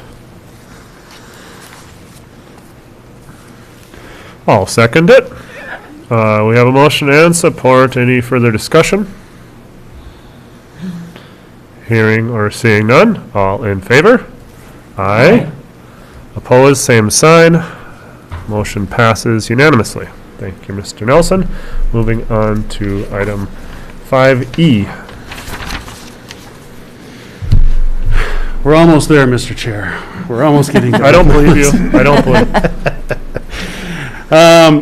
This one actually is a request that came to us from the DNR. They want to put a gate up at, just on the, along the property. It's our property on the South Shore Drive, as it provides access to the Pendant Lake hiking trail. As you see by the map, there's a couple parking areas for that. They indicate that they have had some issues with motorized vehicles getting down through that access and getting onto the actual hiking trail.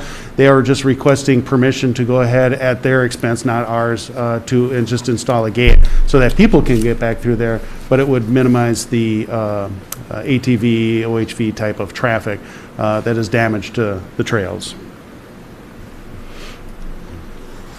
Thank you, Mr. Nelson. Any questions, comments from commissioners?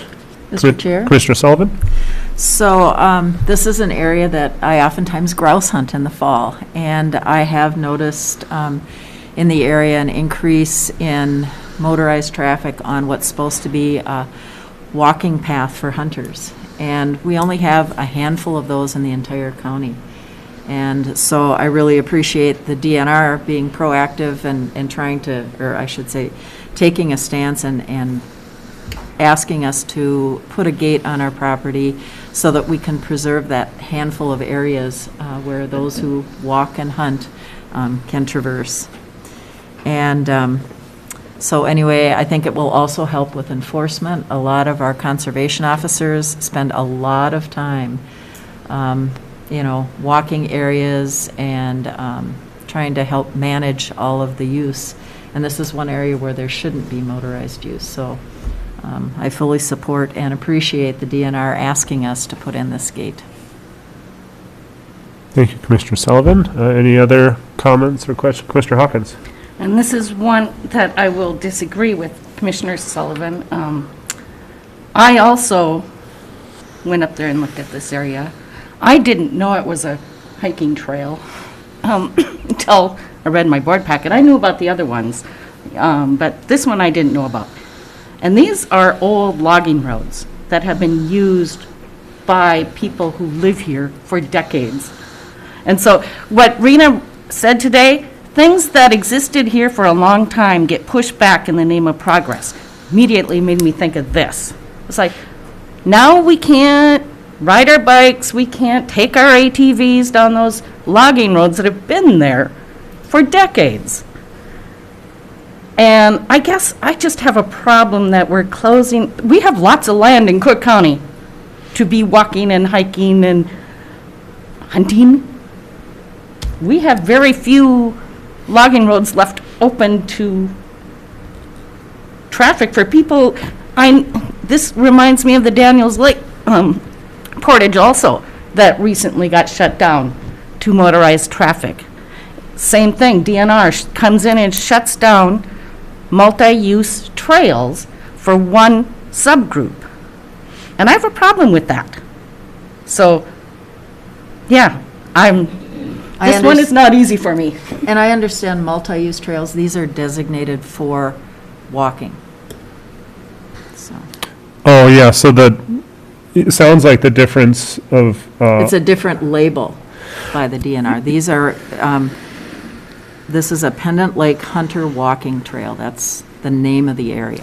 so it sounds like the difference in kind of the viewpoints here is, Commissioner Hawkins, you're seeing it as a shutting down for multi-use, and Commissioner Sullivan, you're seeing it as more as an enforcement in response to it being used differently already. Correct. But it's designated currently as a walking trail. Is that? That's correct. Do we know when it got designated? I mean, did it come before the county board for the county board or the county to say, hey, we give our blessing to you taking this land, these lands and making them only hiking trails? Mr. Chair and Commissioner Hawkins, I'm not during my watch. We've only had a Parks and Trails division for a couple of years now. Prior to that, it would have been ad hoc. They would have come at some sort of other time, so I can't answer as to whether or not they have done that or not. We had actually intended to bring this in front of the Parks and Trails Commission to have a further discussion, get their recommendation, but they were looking to try to get this on before the hunting season because there's that conflicting of use. It's designated as a hiking trail, and then what they've seen is there's been some conflict in the use there, and they wanted to try to get it in place, and we were not going to be able to have a Parks and Trails Commission meeting prior to the dates that they were looking for. So that's why we just brought it up at this time. Well, I'll also just mention that when I was there on Saturday, I did see ATV trails usage. There was no damage. It was not that they were causing issues with the trail or anything like that. I did not see that at all. Well, that spurs the question, why is the DNR requesting this then? But I assumed that they had good reasons and good management practices to address issues that they've been privy to, and I admit I am not privy to. But kind of to hopefully add to the discussion, in the letter that the DNR sent, there is a link for the Hunter Walking Right. Trail webpage, and there are, it's interesting, there are, let's see, 1, 2, 3, 4, 5, 6 in Cook County that are designated. There's the Caribou Lake, the Dale Honer, Devil Track, Cadence, Pendant Lake, and Wills Lake. And so that is, I mean, it's funny because in our travel, or in my travels to other regional meetings, I see signs for other hunting, walking or trails in wildlife management areas, and I'm sure I've hiked them in the past or whatever, but I'm just not all that familiar with the ones right here in Cook County. So this is very educational for me. And then of course on their webpage you get a map for each one. Correct. The Pendant Lake one is, interestingly enough, the smallest of those areas, or at least the length of trail is. So I was a little skeptical myself to see the access points and saying we'll put a gate here, and maybe that's just the easy, immediate access. There are other ways to access those trails if someone so choose to violate that area's rules. But again, a little bit of trust in the DNR there is where I'm leaning on this. But I certainly do hear the concerns of restricting other use. But just learning more about what the Hunter walking trails are, I think, tells me, well, this isn't actually, changing the designation. It's more of just enforcing what's already there, or trying to. So, any other questions, comments, concerns?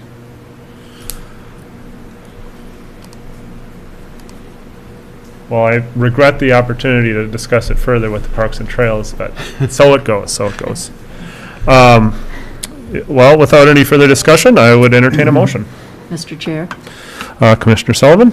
I'd like to move to approve permission to let the Minnesota Department of Natural Resources install a gate on our property located on the South Shore Drive in order to limit access of the trail to non-motorized vehicles. Thank you, Commissioner Sullivan. Is there support? Starley, support. Thank you, Commissioner Storley. We have a motion and support. Any further discussion? Hearing or seeing, I'm sorry? Mr. Chair, I just wanted to note, Bob Thompson, the county assessor, just emailed some information about the declaration of covenants regarding the Pendant Lake Trail, stated February 2000. And obviously it just popped up, so I haven't had a chance to read the whole thing, but it sounds like this designation has been in place for some time. Thank you. That's relevant. I'm just looking through this briefly to see. And again, news to me because I'm not familiar with this particular network. Yeah. Used for hiking, biking, and non-motorized recreational purposes, exclusive of hunting. I guess we'll have to read that closer later. Yeah. And it's probably worthwhile the Parks and Trails does visit it just for the education of that group and myself too. Well, we do have a motion on the table with a second. We had some further discussion. Any further discussion? Hearing none, seeing none, all in favor? Aye. Opposed, same sign. Nay. Motion passes 4-1. Thank you very much, Mr. Nelson. And moving on to item 5F. Mr. Nelson and Mr. Keyport. Thank you, Mr. Chair. I will take this moment to gladly sit aside, rest my larynx, and pass it over to Mike Keyport to present. Mr. Chair, Commissioners, community members, the 911 addressing ordinance was last adopted by by our county board here in 1996. So you can guess that it was in a much need of a makeover update. It really turned out to be more of a rewrite because the old ordinance was just so outdated. So about a year ago, myself, Rena Rogers, and Kyle Oberg took on this project. We literally went through the old original ordinance paragraph by paragraph and compared it to other ordinances throughout the state and even the nation and put together a rough draft. After we put together the rough draft, we had it reviewed by Tim's department, the assessor's office, and our county attorney. So it wasn't just emergency management, it was a very collaborative effort, and we put together a real good document, I believe. It was approved by the Planning Commission on August 25th this year. A couple of the big changes were that for years the county has been assigning physical addresses within the city of Grand Marais with no formal agreement. It was just kind of done, I guess, as you would say. So Attorney Hicken drafted an agreement between the city and the county that'll be attached to this ordinance. She drafted it, she got it to the city attorney, and they are looking at it now, so that piece to the puzzle isn't complete yet, but you will be seeing that coming forward. The other piece to the puzzle was that emergency management for years, or I understand before I was here, was in charge of the actual road signs, the county-owned road signs, if you will, and it didn't seem appropriate for that to be an emergency management department, so our highway department gladly agreed to take that piece over, so that is also included in the ordinance. Finally, Kyle Oberg, our GIS analyst, and myself had the opportunity to attend a webinar here, I don't know, this spring, a couple months ago maybe. It was a nationwide physical address best practices webinar. It was, we both took away a lot of great information from it, but the biggest good news is that I can happily tell you that the ordinance that we have in front of you and the processes that we have in place are very comparative to other counties throughout the United States. So I think we have a good document put together, and we have good practices and procedures set in place. So I think we're in a really good spot. I thank you, and we'll stand for questions. Thank you, Mr. Keyport. Thank you for your work on this. Clearly it was a lot of work, and probably not the most fun, but very important, so thank you.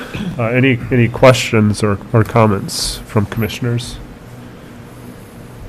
Commissioner Hawkins, please, yeah. Okay, so I think I understand this now, because 3.02B talks about structures that are 50 feet less than the roadway, and I thought, are we talking about Grand Marais there? But you're telling me not? We Or is that- are, we actually Okay. are talking about Grand Marais there.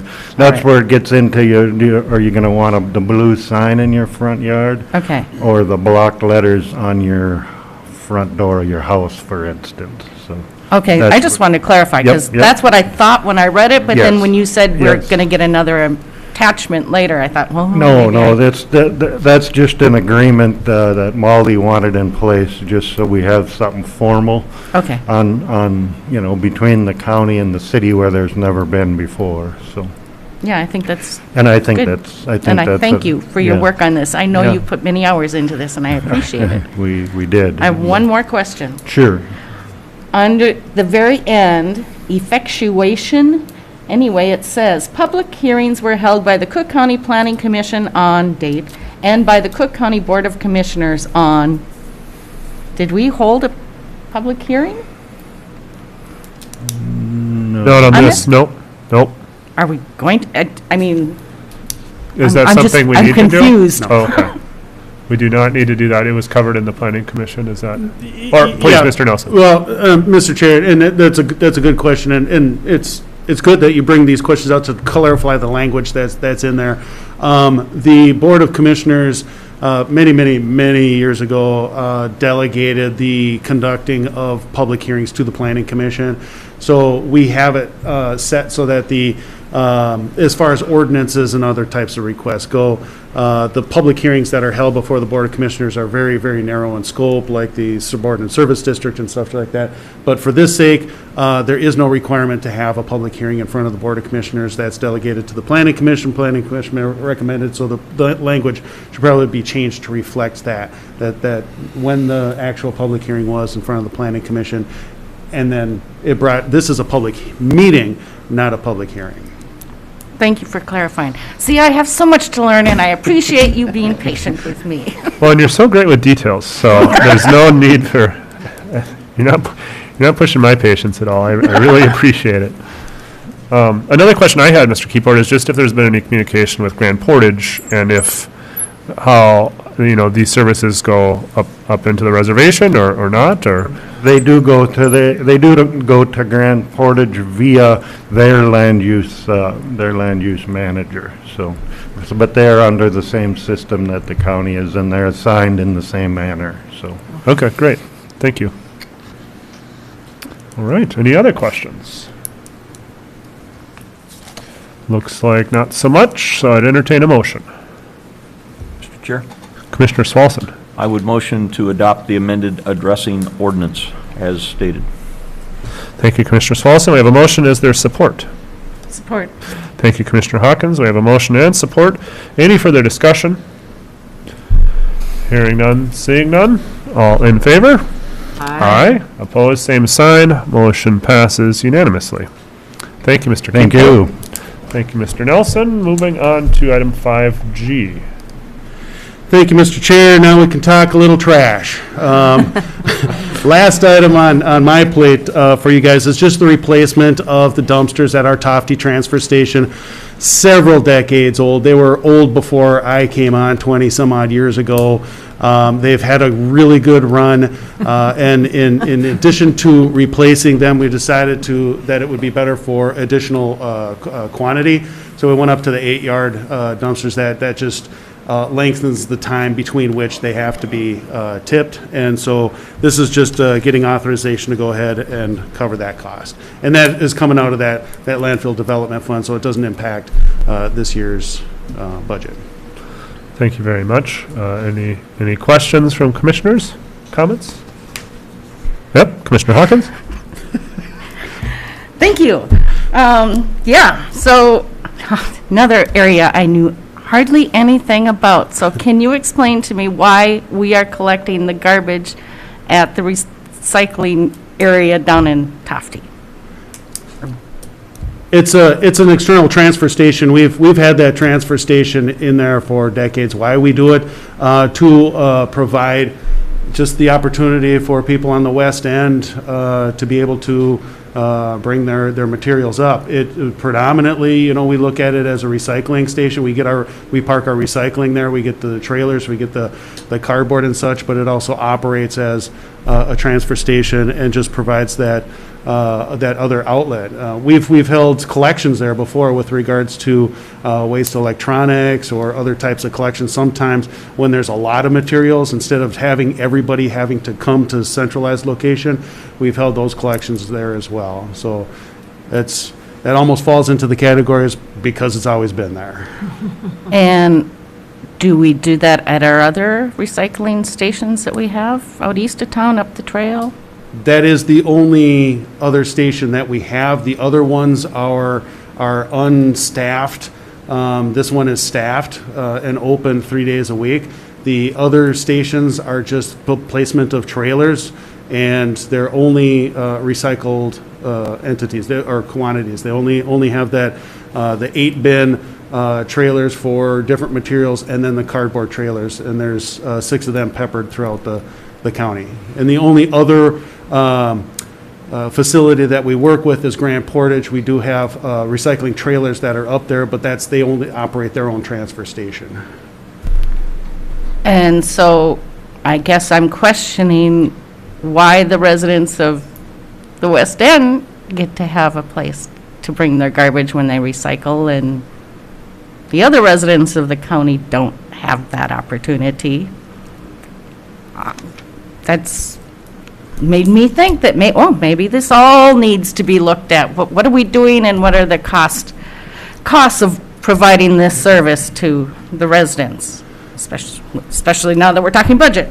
And then it comes back to all the requests that have come through your department for these land use development funds over the last 3 years. I mean, we're almost at $90,000 now.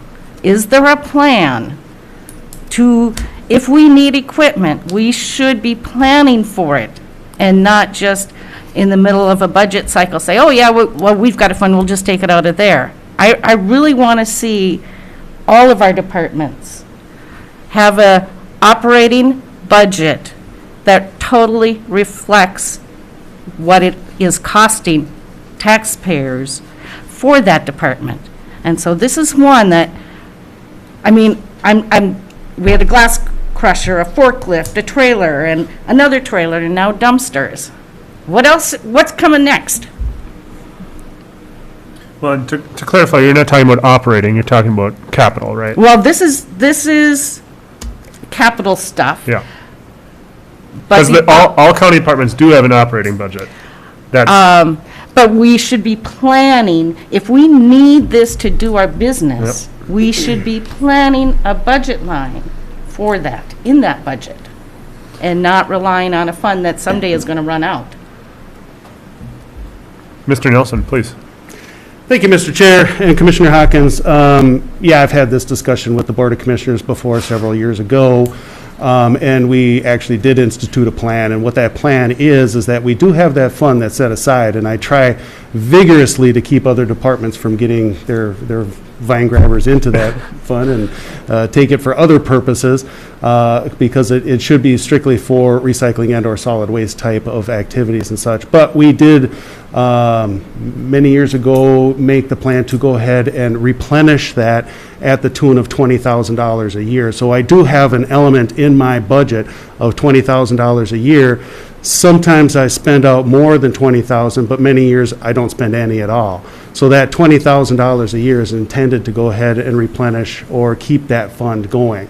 And that had been as a result of the discussion with the commissioners, I think actually before any of you guys had been on. So it's not bad, actually, and you bring up a good point in the fact that in order to probably give you guys a good picture of what those programs are, so you get those questions answered ahead of time, it's not bad to give you kind of that focus or report going into each year or into each division, as opposed to waiting for these types of requests that come up. We had established many years ago a capital improvement or replacement plan for all of the equipment. And what we actually did find, and this again is the exact same discussion we've had several years ago, what we did find is that as we would run to the end of what we indicated as the useful life of a piece of equipment, we found that it was working perfectly fine. So we tend to use our equipment almost twice as long as what is prescribed by what the capital improvement plan had been. So we get much further use out of that, and the fact that there still is even that money in the fund after 20-plus years indicates that indeed it has been used very prudently. So I stand wholeheartedly behind the usage of that fund and the request and the replacement of the 20,000 that goes back in there. So I think maybe it would help if I went ahead and prepared some type of report to let you guys know or educate you on that process. I think that would be helpful. Yeah, and that'd be great. I would point out that the Highway Department came up with a plan, and also the same thing. They have a plan, at 10 years, we'll look at this piece of equipment. Maybe we don't have to replace it, we can Yeah. wait another year. But they have a plan, and they've budgeted for it. So that's what I would encourage all departments. If you have those kinds of expenses and you know they're coming up, I much prefer to see it while we're working on a budget than in the middle of a budget cycle and, okay, now we've got to come up with money because we hadn't thought about it. Well, and we do have the plan. Yeah. We do replace that into that. And so that's why it just comes out. I don't mention that when I prepare the reports, but But the fact that I was adding up, okay, that's 90,000 Yeah. and we put 20,000 in last year and Right. 20,000 that, yeah, but you look over the previous 4 years where there's maybe zero coming out of that. yeah, and that's what, Brady, maybe you can send me the listing of that. That will help me understand where things go. Of that fund, what's been spent and what's been put into it over the last 10 years? Yeah, Tim, Mr. Nelson had offered to present kind of the plan and kind of the balance of that. So I think it'd be really good to review, and if Brady if Brady's involved in that, great too. But yeah, that'd be good for all of our knowledge, just so we can see where things stand, and where they may go. So, Commissioner Storley. Thank you. As a resident of the West End, and with over 1,000 people in the West End, if everybody brought their trash up here with our limited hours and capacity, we would have to spend more money to enlarge the recycle center here. I go to the recycle center maybe once a week, every other week, and it's a benefit to all the businesses in the West End, to all the folks who come in the summer, and to all of us who live there. It's good to review it, but I would say that with these new pieces of equipment, it'll last a long time, and I just saw one of the pieces. It's not like you're going to be saying, every year I got to have more trailers, more, it's just updating what's needed, and then because of, we toured the recycle center here, and Mr. Nelson pointed out that the plastic is gone now. He can't get any more plastic, so we get trailers down there that are metal, and they're going to last a long time, so. But it's always good to review where we are with money, and you can provide that for us. May I ask you a question, Commissioner Storley, about garbage service? Is there no commercial garbage drop-off place in the West End like there is here, where I pay for my garbage?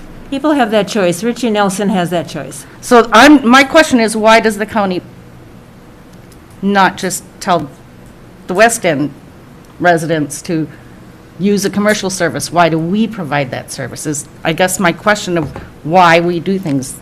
Oh, well, both the West End as well as here in town are transfer stations.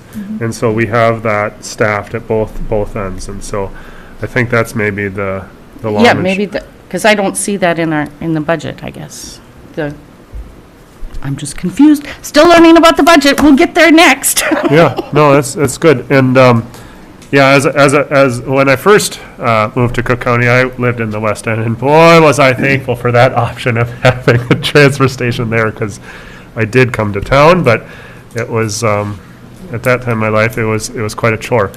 So and just the population, it's good to respond to the needs of the population. So if there is higher demand on the east end of town, up towards Colville, Holvin, maybe we should talk more about our options. We are going through a regional solid waste management plan update right now.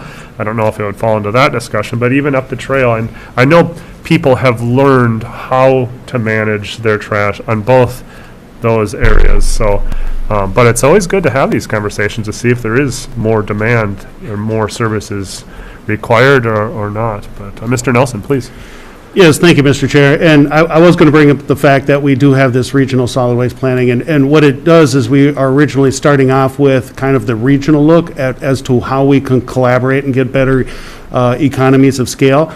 And then we're going to look more closely, more at our micro stuff. So there is going to be a county component section of it as we get further on into the process, and we'll have more discussion at that point. I will say, too, from an evolutionary type standpoint, we used to operate a landfill right up over the hill that was open to everybody, and that we still had the transfer station open since the 80s on that west end, and we operated the landfill. When we closed the landfill, we actually operated a transfer station up there, and we had contracted with two different local contractors to operate that transfer station.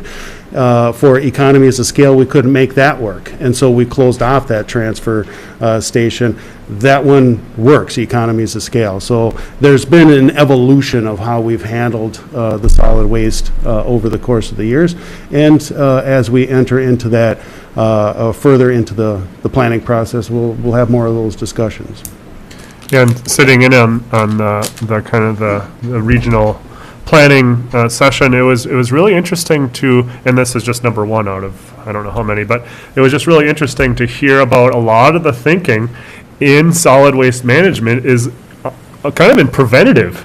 How do we reduce our waste? Because then we have less of that issue, and just kind of looking at if we can incentivize manufacturers to use different products or whatever. I was really impressed with where some of the thinking is there, and encouraged. But that's kind of big picture there. So, yeah. Mr. Chairman. Mr. Yorkie. If I could. I just want to respond to Commissioner Hawkins' comments about capital planning. We've had these conversations before, and as you know, we're undertaking a process to look at our buildings and making sure that we have plans in place to not only replace equipment, HVAC systems and so on in those buildings, but also to make sure that we have we have a plan in place for our vehicle fleet, for example. Those are kind of the major areas in which we have capital expenditures. And if there are other areas where we need to be starting that work, I'd like to hear from you on that. But it is a process, and I'm really grateful to Robbie and Josh for the work they've done to start figuring that out on the highway end, because obviously that's a major area of expenditure for the county. But we're well aware of the need to do that planning, and we're starting that process. So I don't want anybody in this room or who's watching online to think that somehow this is being ignored, because it's not. Thank you, Mr. Yorkie. That's a good point. And it does take time and effort, and absolutely it's much better to operate that way. And I think everyone's recognizing that, and speaking of evolution, our organization is evolving and doing more of that. And thus far, I've been very pleased with where that's going. So I also understand frustrations that we're not there yet. So I get it. Good talks. Any other discussion? Else I'll entertain a motion here. Mr. Chair, I make a motion to replace the waste receptacles at the Tofty Station. Authorize that spending.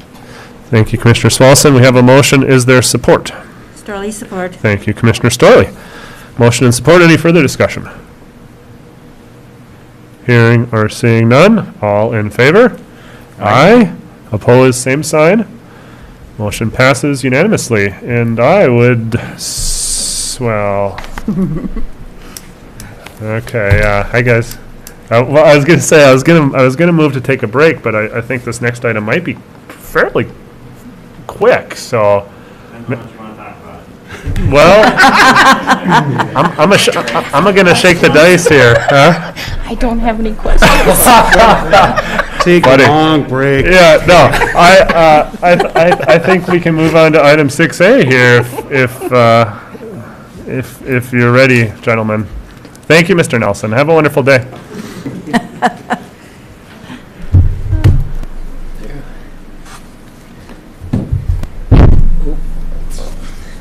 Morning. Good morning. Good morning. You're right. This should be pretty straightforward. This is something that's coming up with one of the two trucks that we have planned for replacement for next year. This truck is already in the CIP for next year. It's in our budget proposal for next year. And what came up is while I was calling the dealer to make sure that my estimates were accurate, I found out that the window for purchasing for next year is closing this year. And since that replacement hasn't gone through the final budgetary process, that's why I need to bring it to you as a regular item now, rather than a consent agenda item next year, which would be more typical. So this is Ford F-550, kind of a small dump / plow truck. The one that we're replacing is already, it will be 22 years old next year.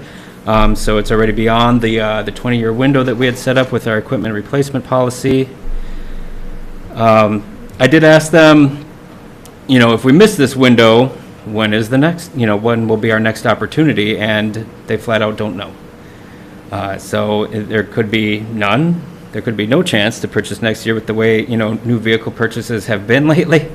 Or maybe there would be. But even placing that order now estimates that we'd have the cabin chassis of the truck next June. And even beyond that, then it still needs the snow equipment and the dump box put on it. So really, we're just trying to set the stage to have this truck by winter of next year. So there's no billing impact this year. We don't pay until we have the truck, of course, and that won't be anytime soon. So really, we're just looking for the permission to get that order placed a couple months ahead of time here and to have it all set for next year. If you'd like, I can always answer specific questions about the truck if you're interested. But really, we're just looking for the permission to place the order a little early here. Thank you.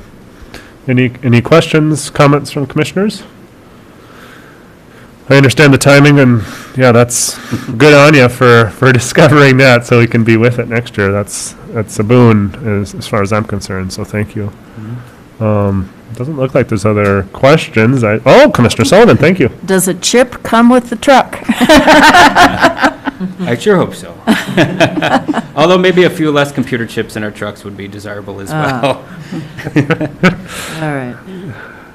All right. Well, without any other questions, comments, entertain a motion here. Mr. Chair, I make a motion to approve the proposal for the early purchase of order for 2022 truck replacement. Thank you, Commissioner Starley. We have a motion. Is there support? Support. Thank you, Commissioner Hawkins. We have a motion and support. Any further discussion? Hearing or seeing none. All in favor? Aye. Opposed? Same sign. Motion passes unanimously. Thank you, gentlemen. Have a wonderful day. Now, I would like to take a short recess here, call it 15 minutes, or 10 minutes. That brings us to 10:50 on my computer's clock here. Different time for the other clock. Someday we can get these coordinated.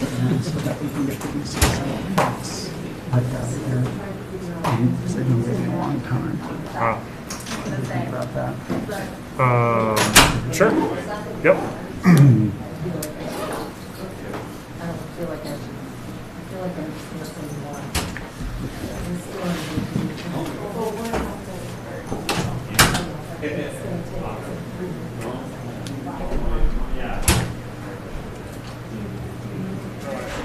Pardon? Do you need to be the one to meet with them, or no?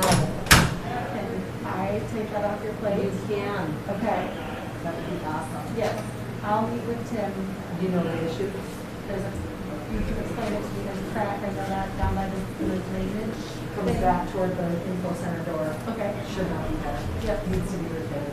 Okay. I mean, I expect in our climate to have these to crack. Sure. I don't expect it to crack within 5 days. Yes, that's, yes. So it's about what you're gonna do. But the question is from me. What you gonna do about that, Tim? Perfect. I can do that. That's well in my purview. So I will copy, I will do a group text, and you can, I'll just say 11, because even if then, you'll know here if you want to come back, because they're gonna still go on. Yeah, I can go meet him at 11.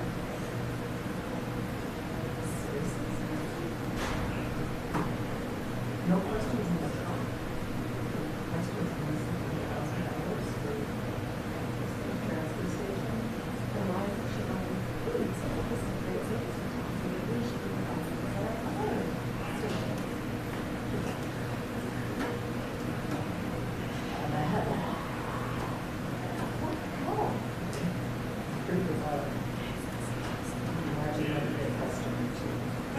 She will not.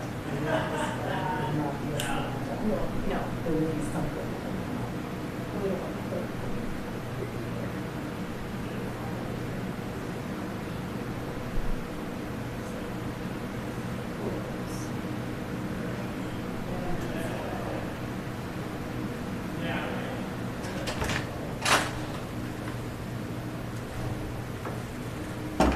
Okay.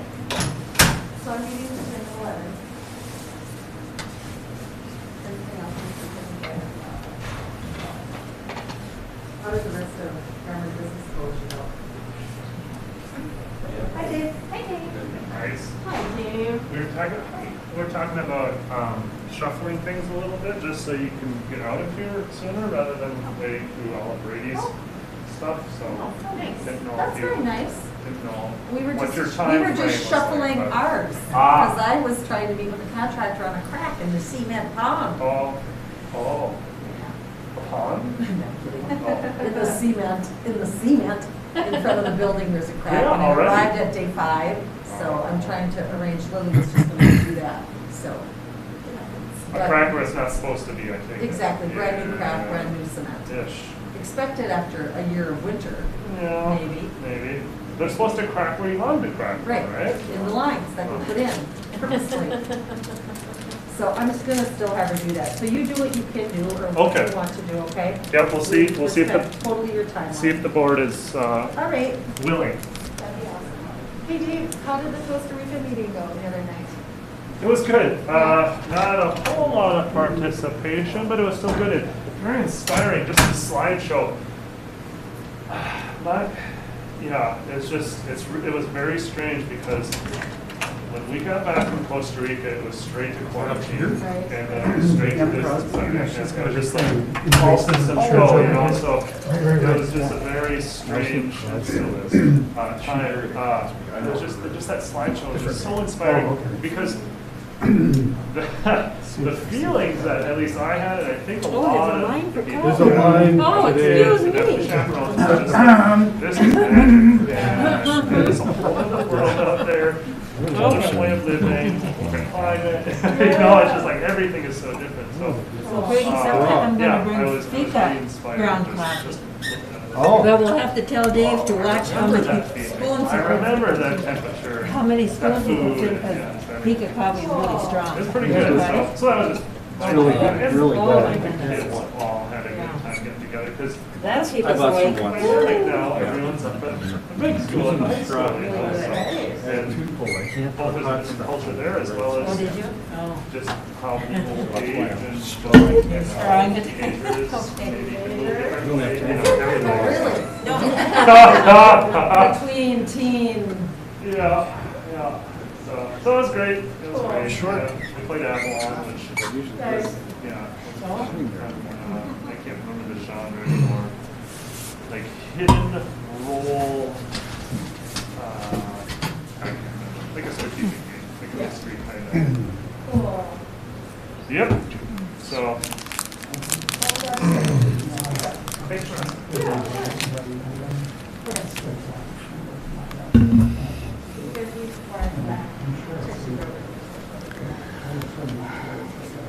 I'm gonna dab out of here, so.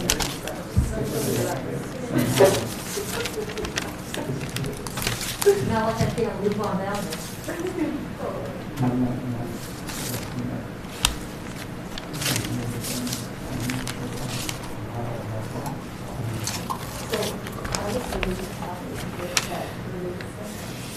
Oh, you're the cup guy. Yeah, I guess I came ill-prepared, so. You know. Just take what I can take, you know? Take what you can take. Take what I can get, yeah. Once in a while, I do that too. Halfway to Grand Race. Taking a break. Yeah. Well, and I had planned to make some coffee this morning, which it's not my normal habit, but I kind of, now and then I get in a little coffee kick, you know? And so recently, the last few mornings, I have been drinking coffee and just didn't give myself enough time this morning. I made refried beans instead, for the family, which is a little bit of a process. Is that like a crock pot type thing? Well, we try to use dry beans, and then, so I soak them overnight, and then we have a little smaller pressure cooker, and it cooks them real quick. It's like 5 minutes, and then it has to depressurize on its own, but yeah, it does a good job. Really? Relative short time. You're already thinking of dinner. Well, we are getting more Yeah. people. That was- Commissioner that was Storley, an based email on our came about our conversation October meeting, with the, Okay. and you know, it's not that for we our didn't planning upgrade session. our- It says it's at the Carlton our County house Government anyway, Center. but That was a big part of that. That's a was good there's more building. and more Yep. It's development big, occurring it has a up lot in of that area. Yep. windows, so I don't were think we looking at have to that worry as- too much about Yeah. being there. It says the, But the camera. yeah, Yeah. and then our tribal relations forum is the afternoon before at Blackbear. And that building is just across the highway and Yeah. a little bit to the south, Yeah. so that'll work. So, I think I might try to do that one, yeah, I think When Bob is and I this? will, well, the district meeting one. district meetings in Oh, October. 14th. Because Bob and I have to go the day before for tribal relations. Yeah, in our, Tribal, and then the in next my, day is the in that district overall meeting, the district, when you Carlton put it all together, County building, and we that's were looking that's at. their highway. So we might have to see if we can get District a, meeting already. Oh, that's Yeah, all right. they told us about a that. room If we because did, it was close. we're You know, working till right in that 4 area, unless you put want us all to three drive back together. and then Right. potentially drive back again I'm sorry, for what? AMC in October. They're doing the tribal relations training meeting that Bob and I need to attend, and that's the day before, Yep. I see. the afternoon I see. before, so. Well, Right, no, the state out there, right? Is that? That would make sense. I Yeah. would think. Yeah. Stay at Blackbear and then Fort Whatever. And then get up in the morning, go to the district meeting, and then drive back. But we could carpool. Yeah, that one was interesting to me, how it comes all the way down to Highway 61. All right. Yeah. Yep. so then, Mm-hmm. excuse me, are we just going to skip down? Who knows? And then go back Yeah. up here? Or That's what I would like to do. Okay, And we'll see if the board is amenable to that. okay, great. I wasn't sure how that all, until you get, gotcha. Is that right? Okay. Well, we probably ought to offer that up as a discussion item at some point. Yeah. Well, we did.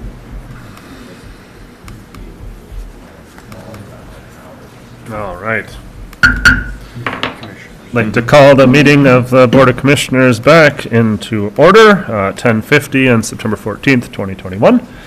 Where we left off was on item 7, auditor, and what I would ask the board if it would be acceptable to move item 8B, which relates to Visit County's request, up ahead of the auditor, and then we'll continue on with the auditor, and then carry on with the rest of the administrator items after the auditor's portion of the agenda is concerned.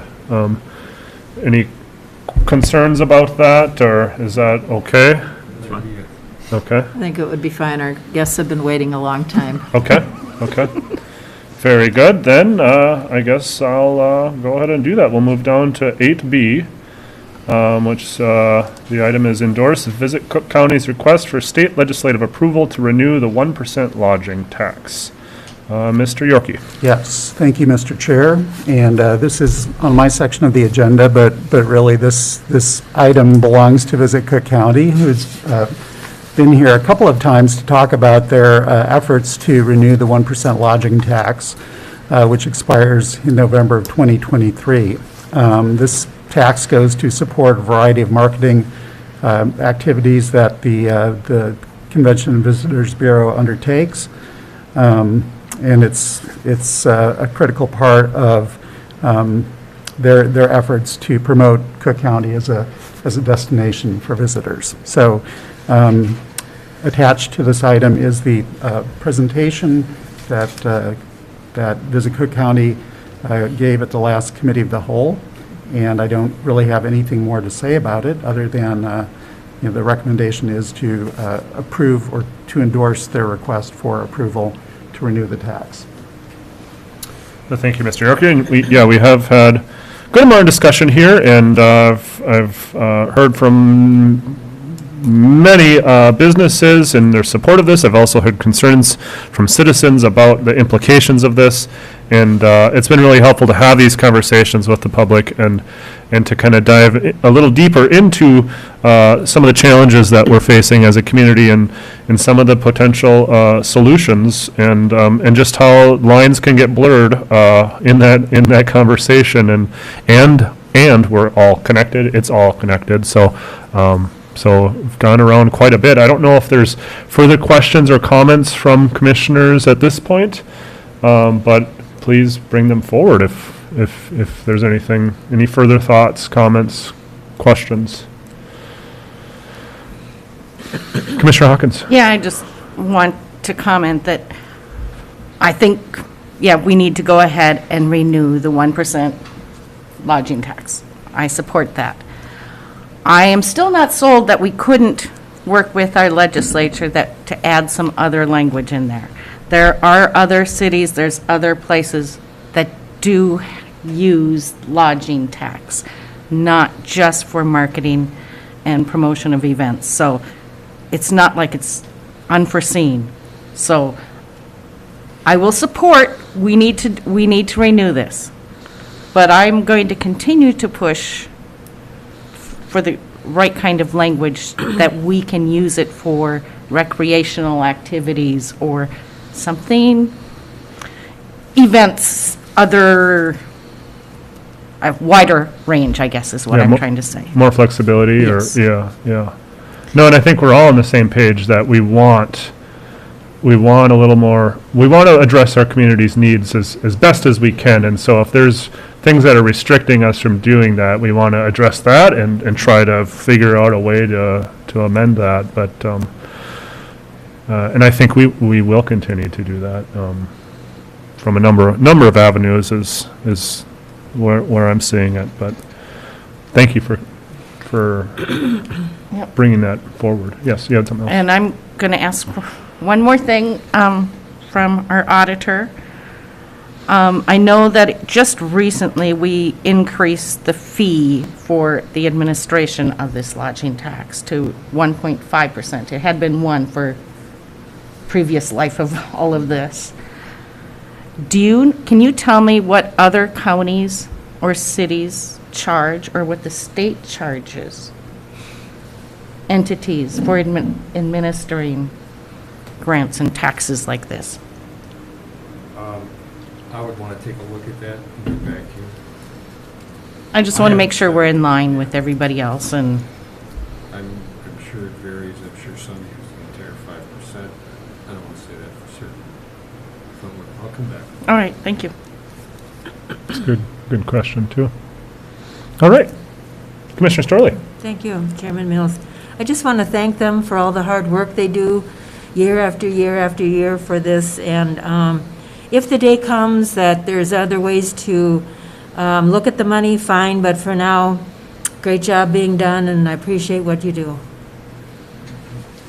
Yeah, and I look forward to to a partnership for addressing other community needs too. So I really appreciate all your work on this and everything you do, just like Commissioner Starley said. So thank you. All right. Well, it looks like we can entertain a motion. Commissioner Sullivan. Mr. Chair, I'd like to move to recommend our board endorse Visit Cook County's request for a state legislative approval to renew the 1% lodging tax. Thank you, Commissioner Sullivan. We have a motion. Is there support? Starley, support. Thank you, Commissioner Story. Motion and support. Any further discussion? Hearing or seeing none. All in favor? Aye. Opposed? Same sign. Motion passes unanimously. Thank you. Thanks, guys. Have a great day. That brings us on to item 7 again. Going backwards to go forward. 7A revolving loan fund, Young, Auditor Powers. Backwards into the other.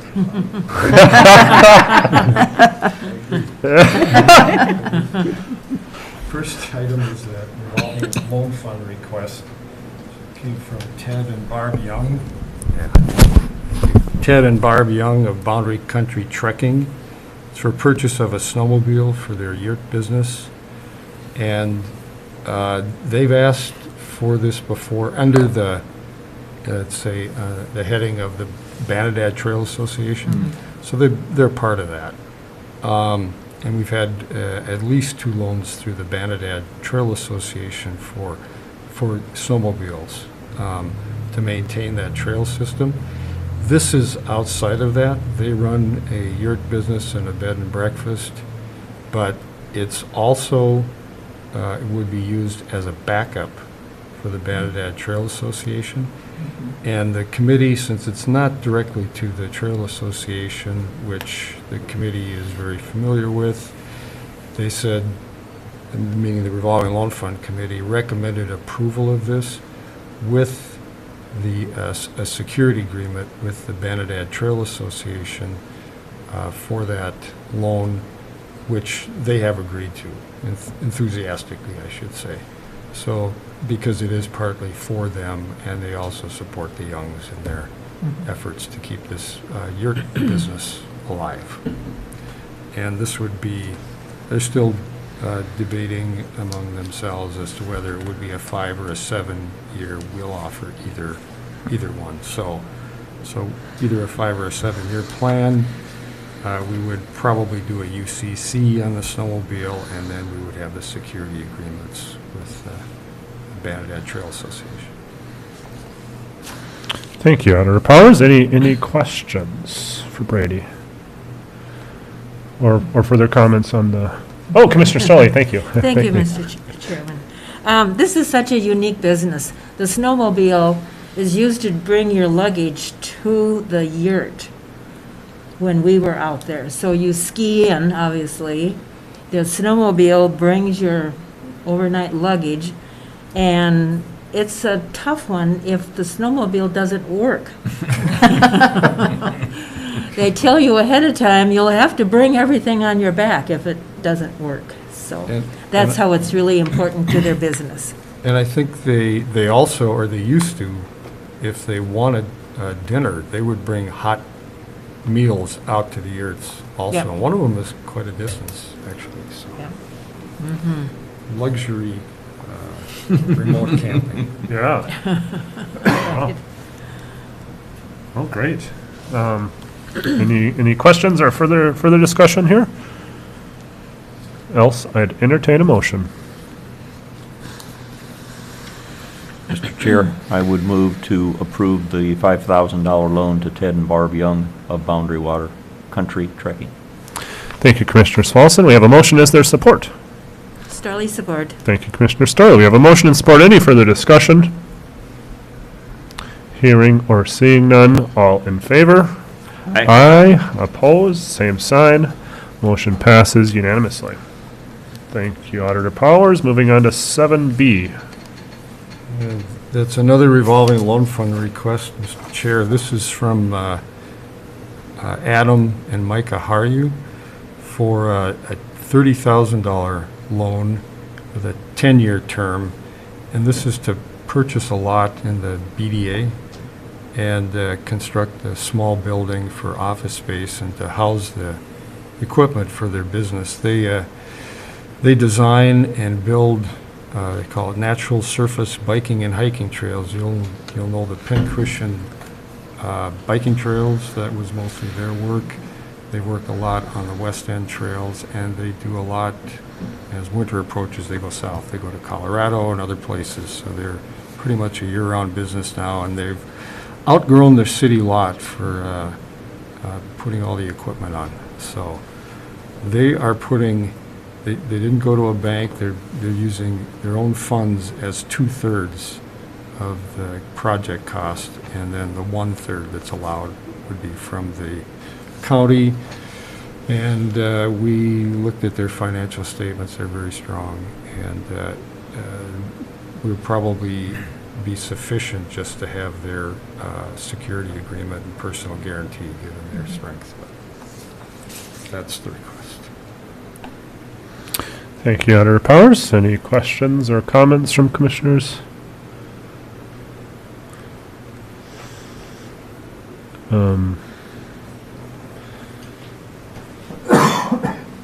Then I'll entertain a motion. Mr. Chair, Commissioner Sullivan. I move to approve a $30,000 loan with a 10-year term to Adam and Micah Harju for the purchase of the EDA lot and construction of their building for office space. Thank you, Commissioner Sullivan. We have a motion. Is there support? Storley, support. Thank you, Commissioner Storley. I have a motion and support. Any further discussion? Hearing none, seeing none. All in favor? Aye. Opposed? Same sign. Motion passes unanimously. Thank you, Auditor Powers. 7C. So this is I call it the building and capital fund budget. First, I'd apologize for what was the attachment. So what I learned is that there were many columns were hidden. I just reused this old spreadsheet and it hid those, but when it uploaded to the iCompass system, it then unhides them. So they were not intended to be presented. But so the two columns I intended were 2022 and 2021. There's a lot of mostly good information back there, but some of it needs cleanup and explanation. But I'd be happy to do that at another date. So 2021, if you can see that page, so we budgeted $251,800, and this is how it laid out. A couple of those projects last year, or this year, I mean, are postponed and now also appear on the 2022 list. The 2022 list is so large of potential projects that's why I called it the combined building and capital fund, because if we did all of the projects that we have talked about, we would be using both what we've put in here for the building fund levy and the capital reserve, if we did them all. There's no guarantee we will, but we could. And we wouldn't be reserving the capital reserve, we'd put that off for another year. But you can see here the replacement of the boilers, which you're all aware of, the camera system at the courthouse, we did the jail this year, the door system that goes along with the cameras, the ramp out back, just the sandblasting and repainting portion, air conditioning upstairs. The waste oil center was postponed from this year to next year. If the bridge is rebuilt at Community Center, it's here. The 3 tennis courts that have been requested, there's an estimate of our portion of the cost. Hoveland Town Hall painting, the dog pound, our portion, and then the things that come up every year, the 20,000, and then the community center that Diane set up with the board several years ago, where we are saving some money for tennis resurface. We have some cash for that. We have money for skateboard, et cetera, because we've been putting that aside. And I have totals, not here, but of all of those. So that's information. It's part of those two levy items are part of the levy today, but just wanted you to see that background, to see if there were any questions. But you'll be approving those levies if you approve the proposed budget as proposed. Thank you, Auditor Powers. Questions, comments from commissioners? Commissioner Hawkins, please. I just want to say thank you for Diane Booth for Community Center Savings and thinking ahead and making a plan. I appreciate that. So, thank you. And Brady for keeping track of it all. Yeah, and I should say it's she and her board, that recreation board up there, so that's the whole group. Yeah, there's good discussion there and can be, what am I trying to say? Can be critical at times, and that's a good thing, to go over things and to really look at those numbers. So it's good work being done there. Just got to say that I would have never guessed the skateboard park would get so much use, and that place is just all the time going. It's really wonderful and really a good outlet for our youth and for our bigger youth as well. And then, the tennis resurfacing, that's getting close to being done again, and that's a big project. But again, those tennis courts also quite a lot of use, and that's a lifelong sport. Also, real good programs for youth there too that I'm really happy to have been a part of in the past, and just hearing more about of continuing. So, and a good list in general, just as Commissioner Hawkins said. So,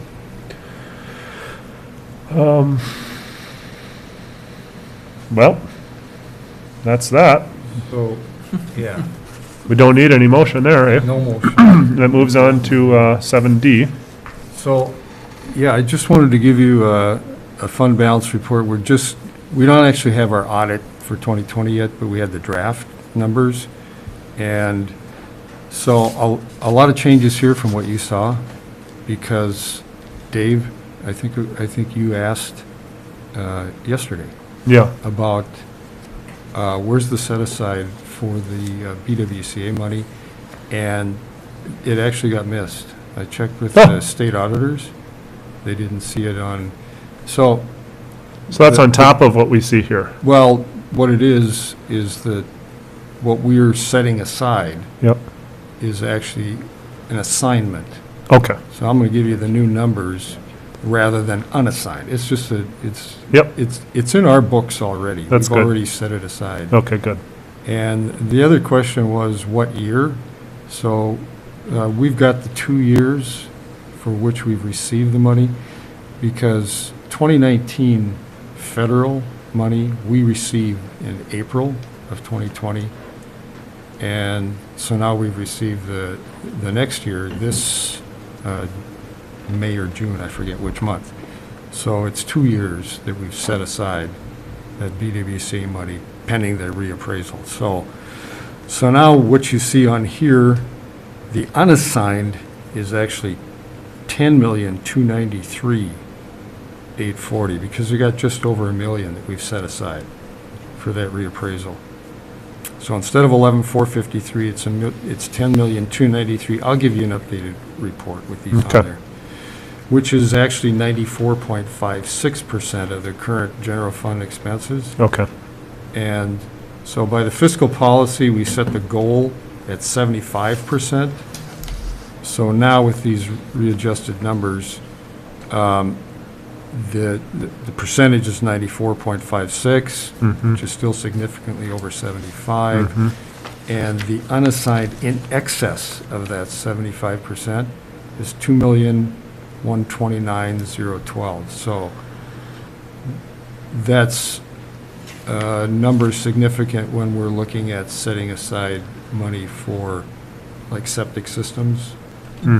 So we still have a good cushion, but we got to keep an eye on that. Let's put it that way. And then how it breaks out, the total general fund balance not changed, it's the same. It's just where it is. So the unassigned is 10,293,840. The restricted is the same, 2,011,645.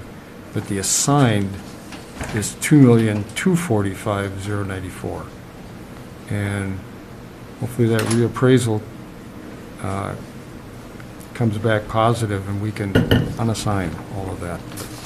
Yeah, Remains to be seen. Yeah, and I don't have any data or reason to it, but I have a feeling that it'll go in our favor. So I don't know if we can plan on feelings, I'm afraid, but. Yeah, we can't put that on.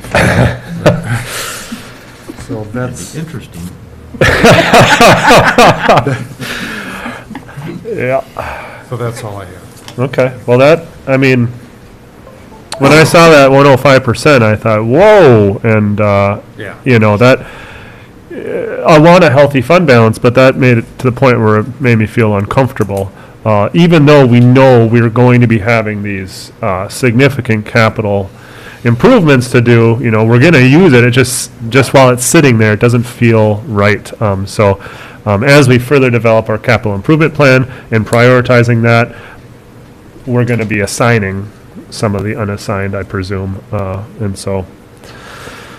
hearing that it's down to 94%, for whatever reason, makes me feel more comfortable, even though I know we're going to need much more than that 2 million for our capital improvement planning, so, yeah. It speaks to the, irrationality of my feelings, I guess. Okay. Well, any other questions or comments about this? All right. Well, thank you very much, Brady, for updating those numbers and keeping us up to date on that. And that moves us on to 8A. Administrator Yorkie. Okay. So the proposed budget and levy are in your agenda packet. Are there any questions? I'll start over. I'll start over. Oh, come on. So, fairly good news this year. In the budget item, I did include sort of a summary in the form of a letter to this board describing some of the factors that influenced our budgeting activities this year. Obviously, COVID continues to be the big wild card in terms of how things are going to look economically in the future. And the payment in lieu of taxes for the Boundary Waters is still an outstanding issue, and we're not going to have any resolution on that until early 2023. But there has been some good news in recent weeks and months. The first of which is that the state budget forecast is looking much better than it was this time last year.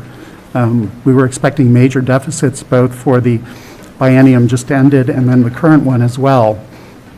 And the state is now forecasting a $1.6 billion surplus for the current 2-year period. So that, that relieves some pressure on us in terms of the threat of funding that the state passes through for programs that the counties implement.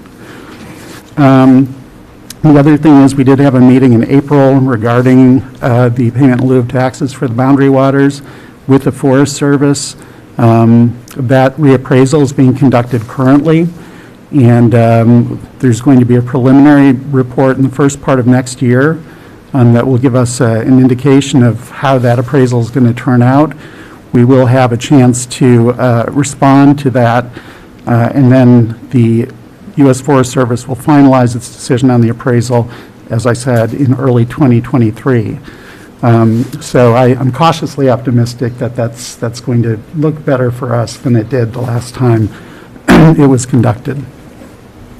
The other thing that is major good news for us is that we recently had a meeting with the Northeast Service Cooperative to talk about health insurance costs for 2022. And I almost fell out of my seat when they got to the end of the presentation and said, that we were actually going to see a decrease. Excuse me.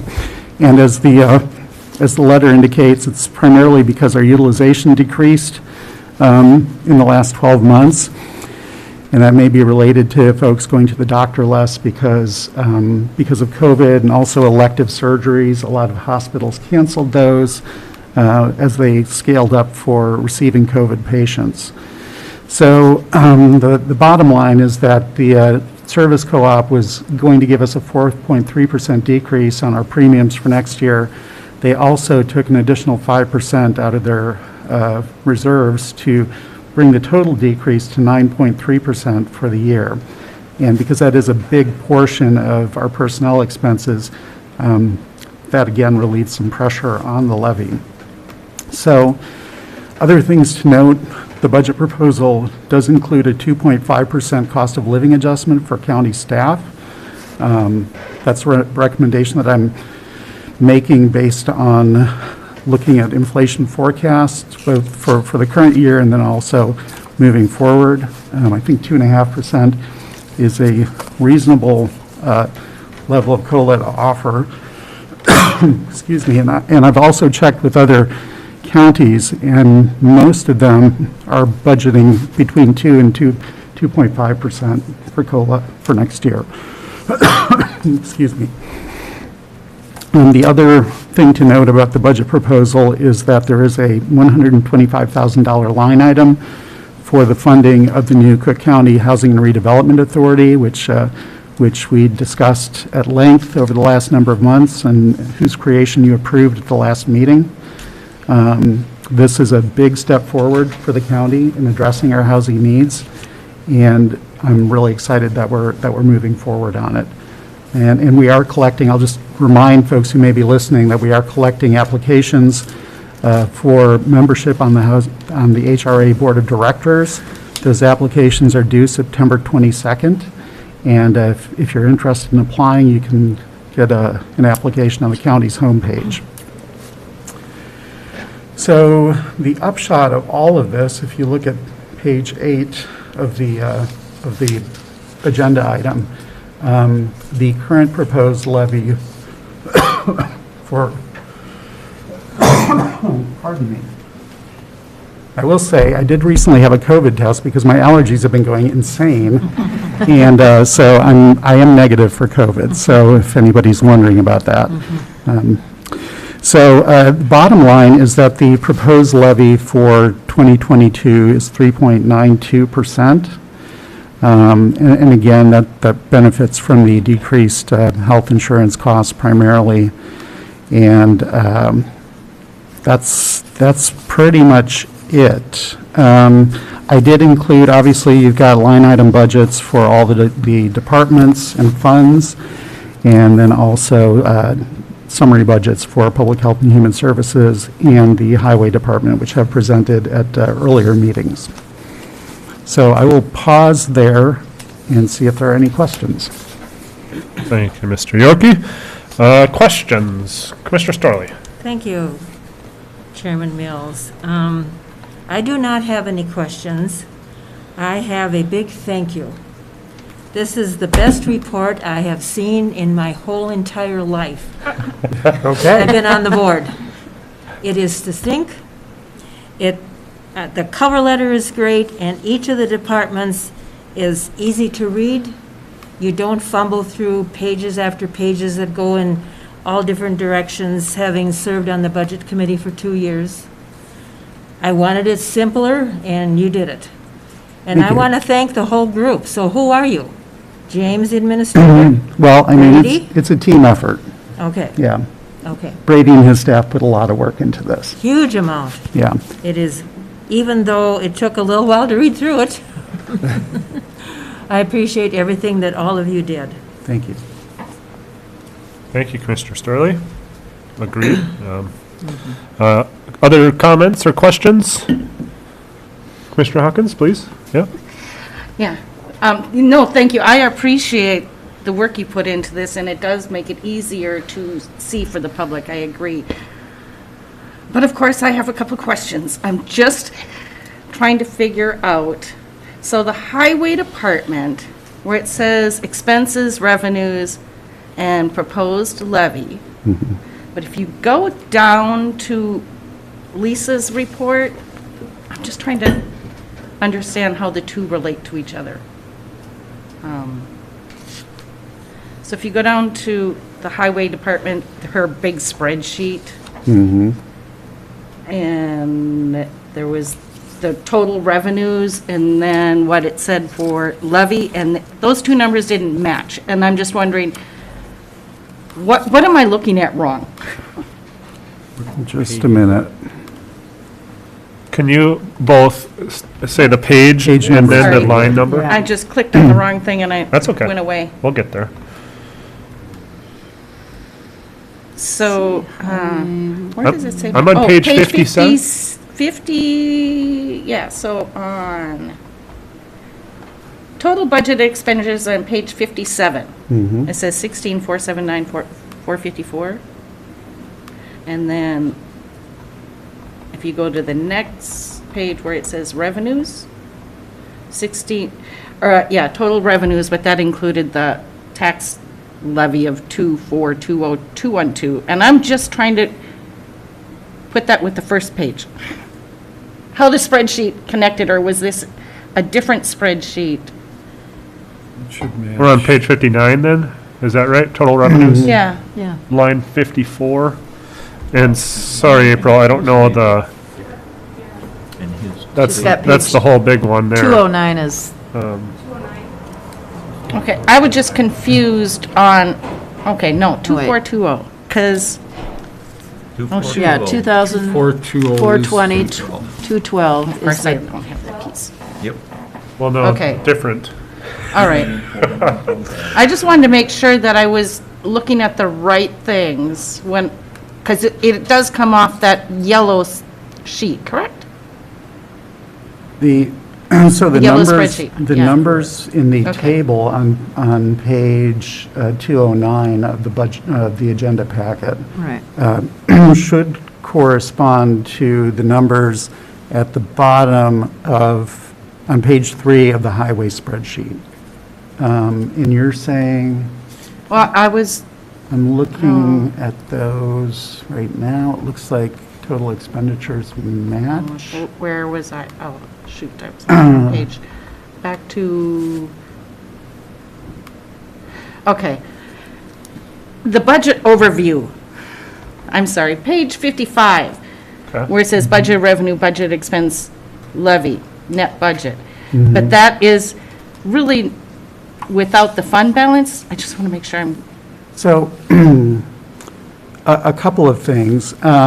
The summary sheet, the budget overview sheet that you're seeing on page 56, I actually intended to include one of these for each department to highlight major changes to each budget. And so this one may have done, I'm not sure this reflects the newest numbers. So if that's where the discrepancy is, that may be an older version of that sheet. Okay. One thing that happened as I was putting this document together is that because these budget overview forms were fillable PDFs, each time that I tried to import a sheet for each department, Adobe replaces, if you have similar field names in multiple forms in the document, it will simply replace all the fields with the information from one form. Oh, fun. That's really fun. And this Yay. is, so in the email in which I alluded to Yes, Adobe okay. not cooperating, that's what I was talking about. That's what you're talking about, I was okay. trying to include a summary for each department, and I'm not going to tell you how much time I spent on it. But I eventually threw up my hands.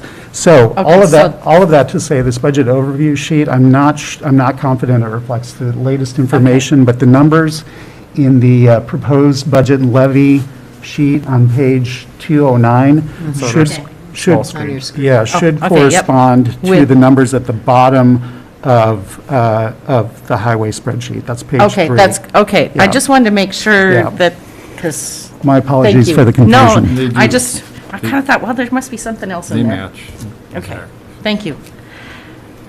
Okay, couple more things. Next year, we'll correct that issue so that we can have summaries, because one thing that I wanted to do in the interest of transparency, again, is to have a summary sheet that you can look at and immediately see kind of where the major changes in each departmental budget are.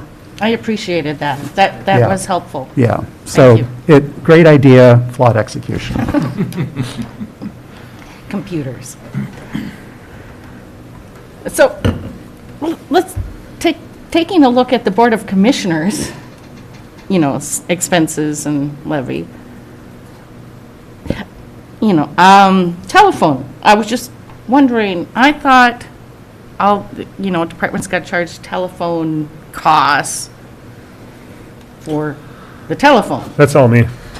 It's all you? Yeah, I betcha, or largely me, because our landline does not have, we don't have long distance or a long distance plan, so it defaults to a very high one. And so I've discussed with Administrator Yorkie if it'd be more appropriate to subscribe to a landline or a long distance plan, even though that's not what my family would normally be doing, and then bill that to the county, or if I should just bill to the county my long distance charges for the virtual meetings that we've been having lately.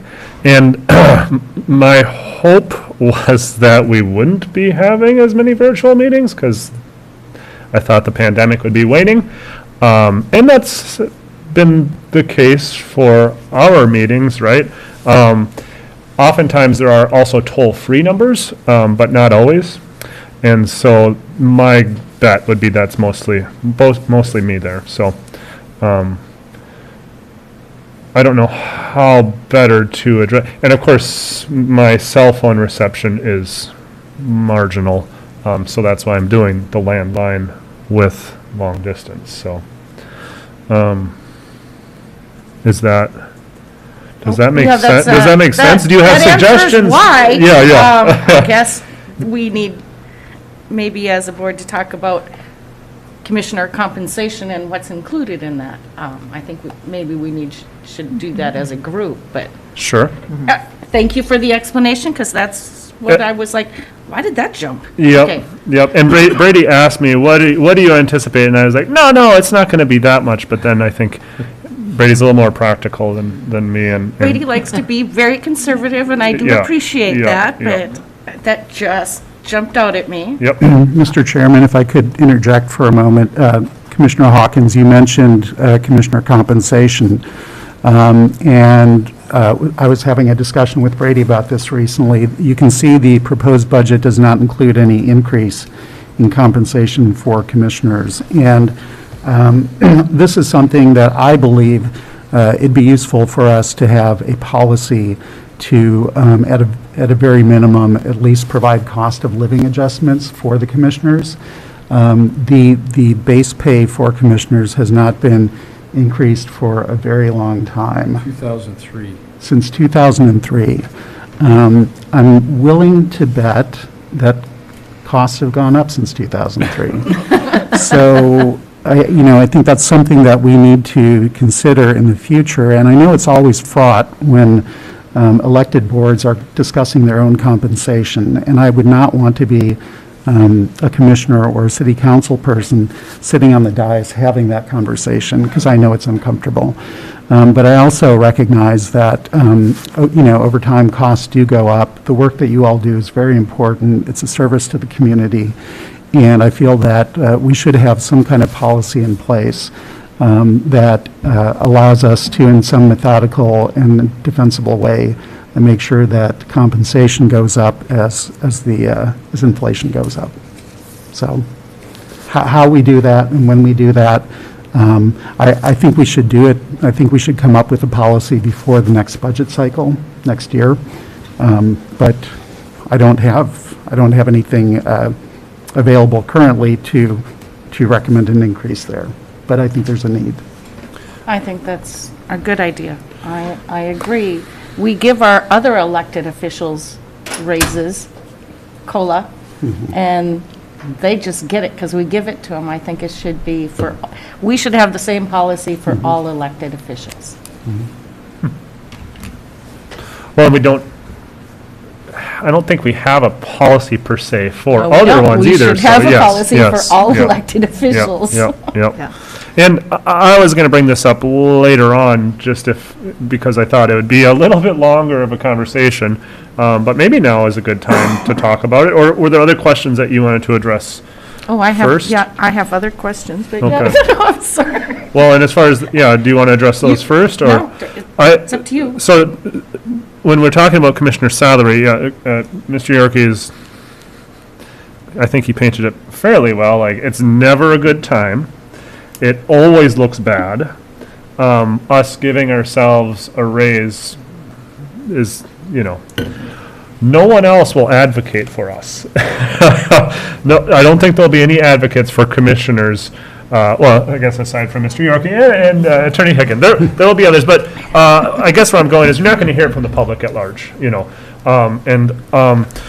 Looking at our salary, it's about $24,000. Talking with other plus benefits, talking with other commissioners around the state, they're in very similar situations. Nobody, and if you talk with Representative Eklund or Senator Bach, they also are in a similar situation. And so, the state had a blue ribbon committee go through that, and that's good. We've talked about doing something similar. I spoke with one commissioner at our latest AMC meeting who was saying, yes, his salary is $24,000, similar county size and budget, right next door, kind of a suburb-ish county, got $35,000. And he said, do you have any idea how much $1,000 a month would mean? I was like, well, actually, yes, I do know what that would mean. And so there's a lot of frustration. I know AMC has talked about addressing it or trying to get a handle on it, but I think that's a very difficult conversation for AMC to have too, because there's all, they try to represent everyone in the state, all the commissioners of the state. So I don't know that I'm going to hold my breath for that, but I would like to get more data there. But anyways, going back to the COLA, if we take what the COLA has been, either from the Social Security COLA, or if you base it just purely off of the CPI, and you apply that every year since, I thought it was 2002, so I appreciate hearing that it's 2003. It'll change these numbers and reduce them slightly. But doing it from 2002, right now we would be sitting at $35,000 for a salary. And that's just applying that inflationary number year after year. It adds up, and that surprised me. However, it's not that much different from what, just shooting from the hip, what I thought about our job should be getting paid, or at least to start, and it started discussion. So this is a big conversation, and I don't know that we can make any decisions quickly on this, but I think that we should, and I would like to see what we can do before the end of the year, because that's when we make decisions, is at the end of the year for the next year. In order to do that, we need to set aside money to give us options in the budget.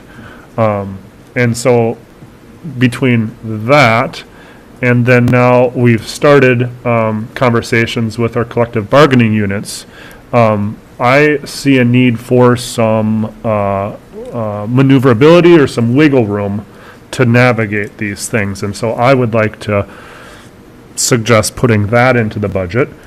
And that's no small thing. It could be strategically difficult, but I think one of our bigger obstacles is building more trust and a stronger culture in our organization. And so I would like to do it with kind of putting the best foot forward, versus saying, oh, nope, our hands are tied because we set this before, or even in some cases after we've had conversations with people. So all that being said, what I was going to suggest was, and all, I guess all that being said, I greatly appreciate the work. I did expect a lower number because of the health insurance savings. But then, of course, going through the numbers, you see what things are and why they are. But I was going to suggest moving the preliminary to 5% to accommodate for that flexibility and maneuverability. And then, of course, one thing that's really important to point out is this is the preliminary, and our goal is always to be reducing it when we get to the final. But that, I feel like, gives us enough leverage and movement, but wanted to run that by the board and see what you all thought about that. And again, I hijacked some of your questions, so I apologize. It's okay. It's a very We'll get big, back to it. a very big suggestion and fully welcome discussion and even rejection of it. Please, All Commissioner right. Hawkins. Yeah. Yeah, I would disagree. I understand there will be changes that need to get made, and yes, I understand there's negotiations and, but I think maybe we can look at what the Public Health and Human Services did. They have a very healthy fund balance. They had $1 million extra last year. We have a very healthy fund balance of over 94%.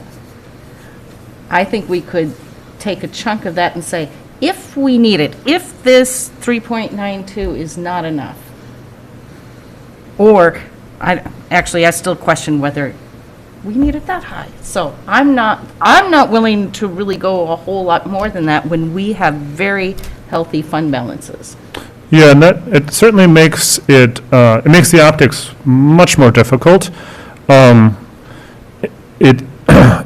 maybe we have a difference in operational philosophies. I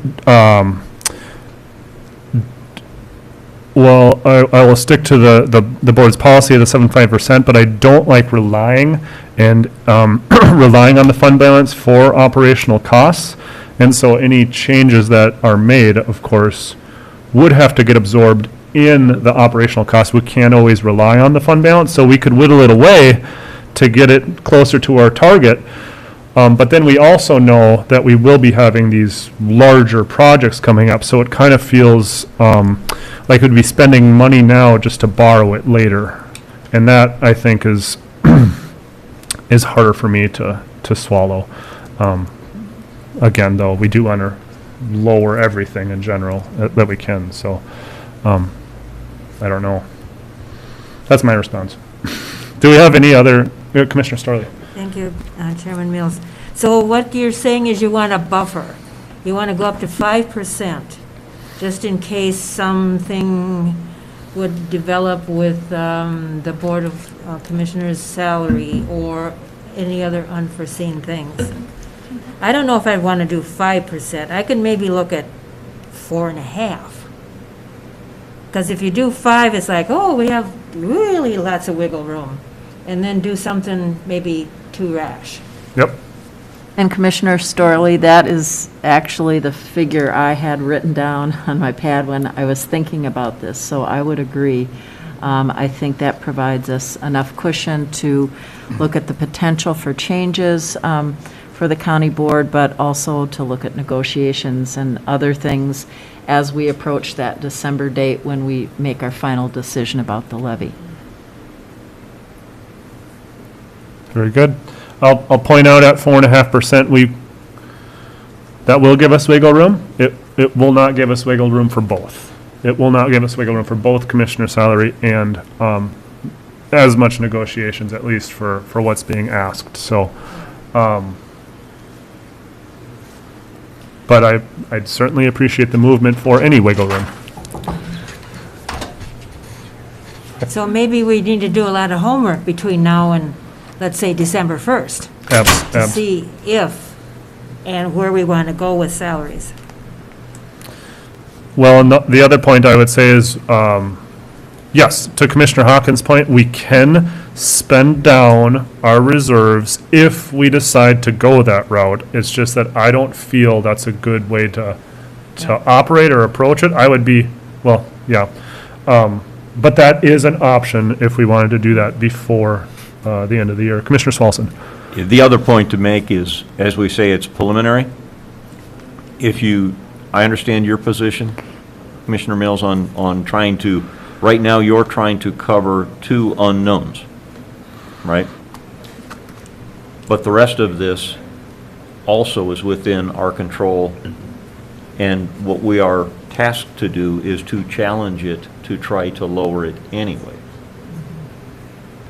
So when you say, as recommended, a 4.5, maybe that just puts the challenge piece Yep. right where it should be, which is to look at each of the different line items as we're tasked to do and find ways to, be more efficient or adjust, whether it's to outer years or whether we need to do things at all. And so maybe 4.5 is a great number to start with. And I have no problem with putting a challenge on us as a group to review and control those costs as best can, because we're in an enviable position starting with the number we're starting from when you look at past years. Yes. We've been challenged with much higher numbers.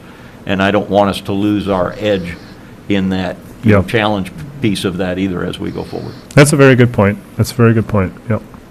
And, yeah.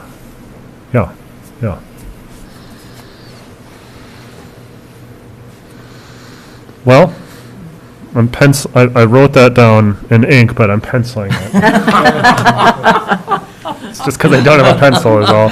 All of a sudden he realized he's got the wrong writing implement. But maybe we can just chew on all that for a little bit and then maybe address some other questions and concerns that we might have going through the budget. And Commissioner Hawkins, you had some other questions and concerns? Yeah, well, wondering, yeah. Airport, library, soil and water, AIS, all that, in previous years, we've seen their budget, or it's come before us. And is that going to happen? I kind of thought maybe it'd be in here. And I can, the library, so I represent the county on the library board, and it's fairly straightforward. Everything's the same, same-ish. Health insurance, their estimate was much higher. And so everything else was just kind of keeping pace. No big changes there except for that, and that is the increase. But we can get that spreadsheet for the board if you'd like. But it was pretty simple, and it went before I was there for presenting it to the city council, and now it's kind of the long and short of it right there. And if it's above a 5% increase, the county board automatically doesn't need the county board approval; it automatically goes through. And so, that's always the goal, of course, is to make it go through easily. But in this situation, because of the health insurance, and I'm really curious now that we've got our updated health insurance numbers, what the city's numbers will be. Mm-hmm. I don't know if there's any changes there, but I'd assume, like the carrier change or whatever, but I'm assuming they had less use, much as the county did. And so that would decrease their numbers. But we can see if there's some updated numbers on that. Of course. That's a worthwhile. With a small number of employees, I mean, it only takes like one person with a major health issue to kind of blow that out of the water. Yep. So. Yep. But that's, would you like to see the spreadsheet from the library budget? Yeah, Okay. yeah, I just have so much to learn. It just helps me. If Yep. you can just send that to Yep. me. Yep, I But, can. the airport, today we got to see the building fund, but I'd like to see the airport's budget. Actually, according to our budget policy, we're supposed to see it. So I'd like to see Yep. that. We'll see all the others. And, okay, I have a few questions for Brady. I'm sure it's Brady, but I'll save that for doing it personally. I just didn't get a chance to send him an email this weekend. But I would like to talk about our human resources expenses here. Sure. So, So the change in the increase in the cost relates to the addition of the .5 FTE HR generalist that we discussed. That, we're losing an HR director because we are insufficiently staffed in that area. And so this is to, fill that deficit and make sure that we have adequate staffing in HR moving forward. Well, when we approved that part-time position, I was under the impression it was because our full-time director needed to take a step back and would be reducing hours. Are we saying that's no longer true? We're going to hire a 40-hour a week person plus the part-time person, and now we have just increased that department when it was, I feel like maybe I just misunderstood at the time. I felt it was presented to me as just over a 1, not a 1.5. And that is what we discussed when we understood that Pamela would be staying with us. She wanted to reduce her hours. We now know, of course, that we're going to have to fill that position. And I am reluctant to reduce the level of funding to a point where we couldn't hire a 40-hour-a-week director. I think that would put us in a bad position. It's difficult enough to recruit people and get them up here. And I feel it's really important for the health of the organization for us to have adequate staffing there. And so I feel like we should be keeping that funding at a full-time level. That's an interesting point because, that makes sense for me to how we should budget for it. But I also know with labor markets as they are and just our culture's kind of reevaluation of lifestyle and life-work balance, that it might be the case someone we hire would also want to do less than full-time. But I think it is probably prudent to plan for the full-time to ensure we can, our widest net of casting. But that's a really good point, Commissioner Hawkins. And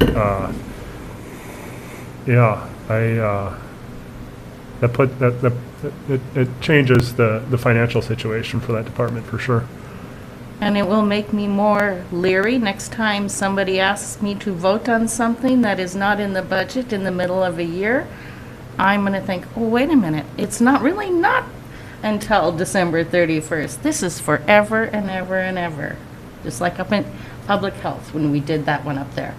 That's included in it. Well, we knew, in the public health budget. Yeah, we knew that though. That was. No, we extended the contract for the ship coordinator to full-time till December 31st. But in this budget, as presented, it's a full-time position again. Full-time funding. Even though our revenues are only 35, we're spending 70. I'm concerned that that sort of thing happens, and now this is the second time with Human Resources. It's happened to me as a commissioner that I didn't think far enough ahead. So just a heads up. I guess I'll be more cautious next time somebody asks me to vote for something. And that's saying something. No, I appreciate that. That it is, for me, it's really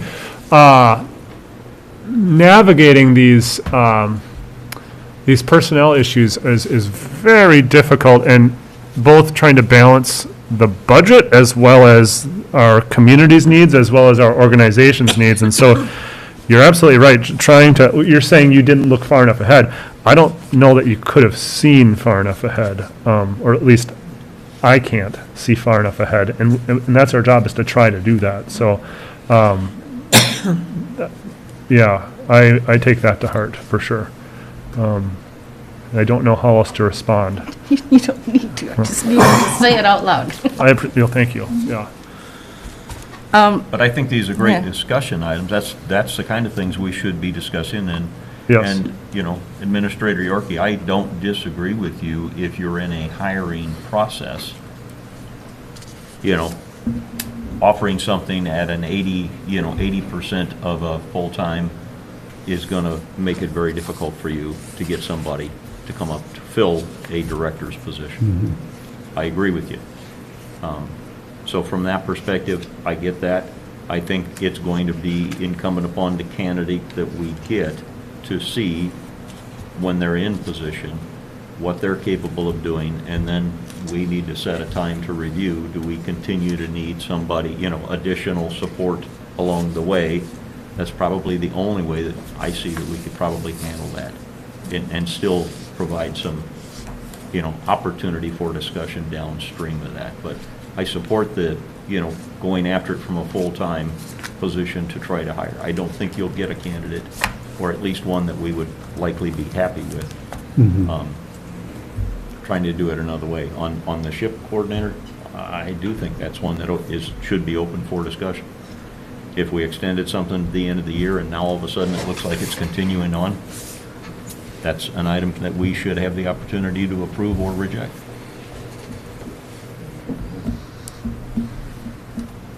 Yeah, and just talking about that, that whole structure there. Because there was a time set on it, it was to the end of the year. So if it's continuing on, then that's a separate discussion. And I might be getting myself confused here with the position for the ship coordinator because. That's actually a health clinic position. Right, that's why I'm confused. It's in the Public Health and Human Services budget, but we pay for it. We pay that, and this is where I think I'm getting confused, is because Are we paying a we portion? pay for, that's what I was wondering or that's what I was assuming, and thought I understood, but maybe I don't. Well, we were paying it was like $35,000. And now, when we extended it, we agreed to have it $70,000.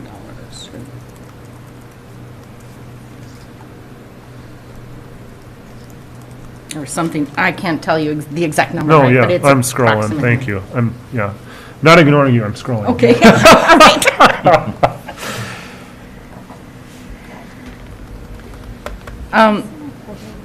And are we going to discuss the arts and the historical societies? The other, I'm sorry, just backing up to PHHS. I mean, so the PHHS budget was presented at the Board of Public Health and Human Services meeting. And I feel a little uncomfortable having this conversation without Allison and her staff here to respond to these questions. I think if there's a desire to take another look at these numbers, we can certainly do that. But that was kind of the purpose of the PHHS budget presentation, was to go through that and make sure that everything was copacetic with the board. That's a good point. It makes it harder to have the conversation without PHHS here. I guess, Mike, if I could. Please, Commissioner Svalson, yeah. I want to make sure that I understand. I understood when they were presenting, they were setting out their thoughts for the next year for us. But my thought was, we were going to be seeing those from these are the initial proposals going forward as they're doing it. But I guess in my own mind, I wanted to see what they all look like and then be able to go back and have discussion on, or I call it challenge. I don't want anyone to misread that. It isn't, but have more robust discussion and, where you have that discussion on, is this really necessary type of thing? And I wasn't sure, I guess, in this format now, when we do that. Because you're right, having the discussion and a decision should not be made here, now, without having the proper parties to have a full discussion. I support that wholeheartedly. That wouldn't be appropriate, to do it without them here, so that we, as a board, fully understand the ramifications of, you make a cut here, what does that do to them overall, or to our community? But I guess I'm not clear on when does that occur then. Yep, and I guess to beat this horse, this is preliminary, and we're trying to, and so this point, I think we need to note, and asterisk, and everything, and then And that's go, fair, yeah. because I'm asking for educational purposes for myself. Yeah, and this is, this is up to us too, so Yeah. this whole process, and, it's, yes, April.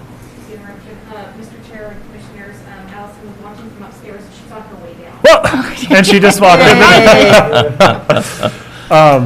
Very good, thank you. And thank you, Allison, for, Yeah, because I really wasn't trying to open up a full debate and discussion and challenge at this point. It was just, I was trying to help support a position that if a time limit was set, or the understanding of a time limit, and then it's being proposed going forward, that should have more discussion. That's all. yes, and I appreciate it. But I understand you might have felt a little threatened up there. Oh, no, just prepared to address any questions. Thank you. so please Yeah, support. so we were talking about specifically the ship coordinator position and the increase there, and just the contract was understood to be till the end of the year, and then now it's, identified in the budget going forward. And just if you could speak on that a little bit and help us understand the position and just where it fits in our organization too. Absolutely happy to speak to that concern, and can definitely understand and appreciate confusion or concern over the timing of that. It is customary for us within PHHS to budget for assumptions based on some of our subcontracted programs before a contract is fully executed. So in that sense, it is not out of our common practice to say this is our best estimate for what contracted services will cost in the year ahead, and knowing that we have the ability to make adjustments as the year goes on. With the additional funds to support making that ship position whole, this is one of the areas that we are proposing to use some of the American Rescue Plan funding and request continued support to maintain our public health response activities locally. At this point, we're requesting to use some of those funds to both support our internal staff and potentially this subcontract with the clinic, while continuing, as I shared in my original report and request, to pursue state and regional grants to support maintaining this public health staffing to continue our response efforts locally.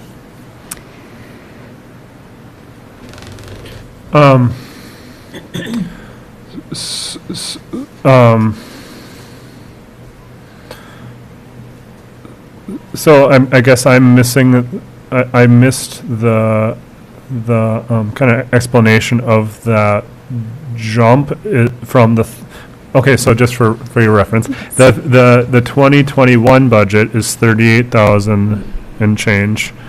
The 2022 budget is 70,000 and change. And so that increase is to just plan for the worst, but hope that you're work towards those grants and other funding opportunities. Did I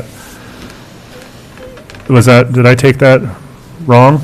So historically, the ship position was fully funded by PHHS through regional grants through the Community Health Board. The Statewide Health Improvement Coordinator in many other communities, that's a county staff person doing that work. We've had a long and successful relationship with the clinic, subcontracting these grants directly to them to support the work.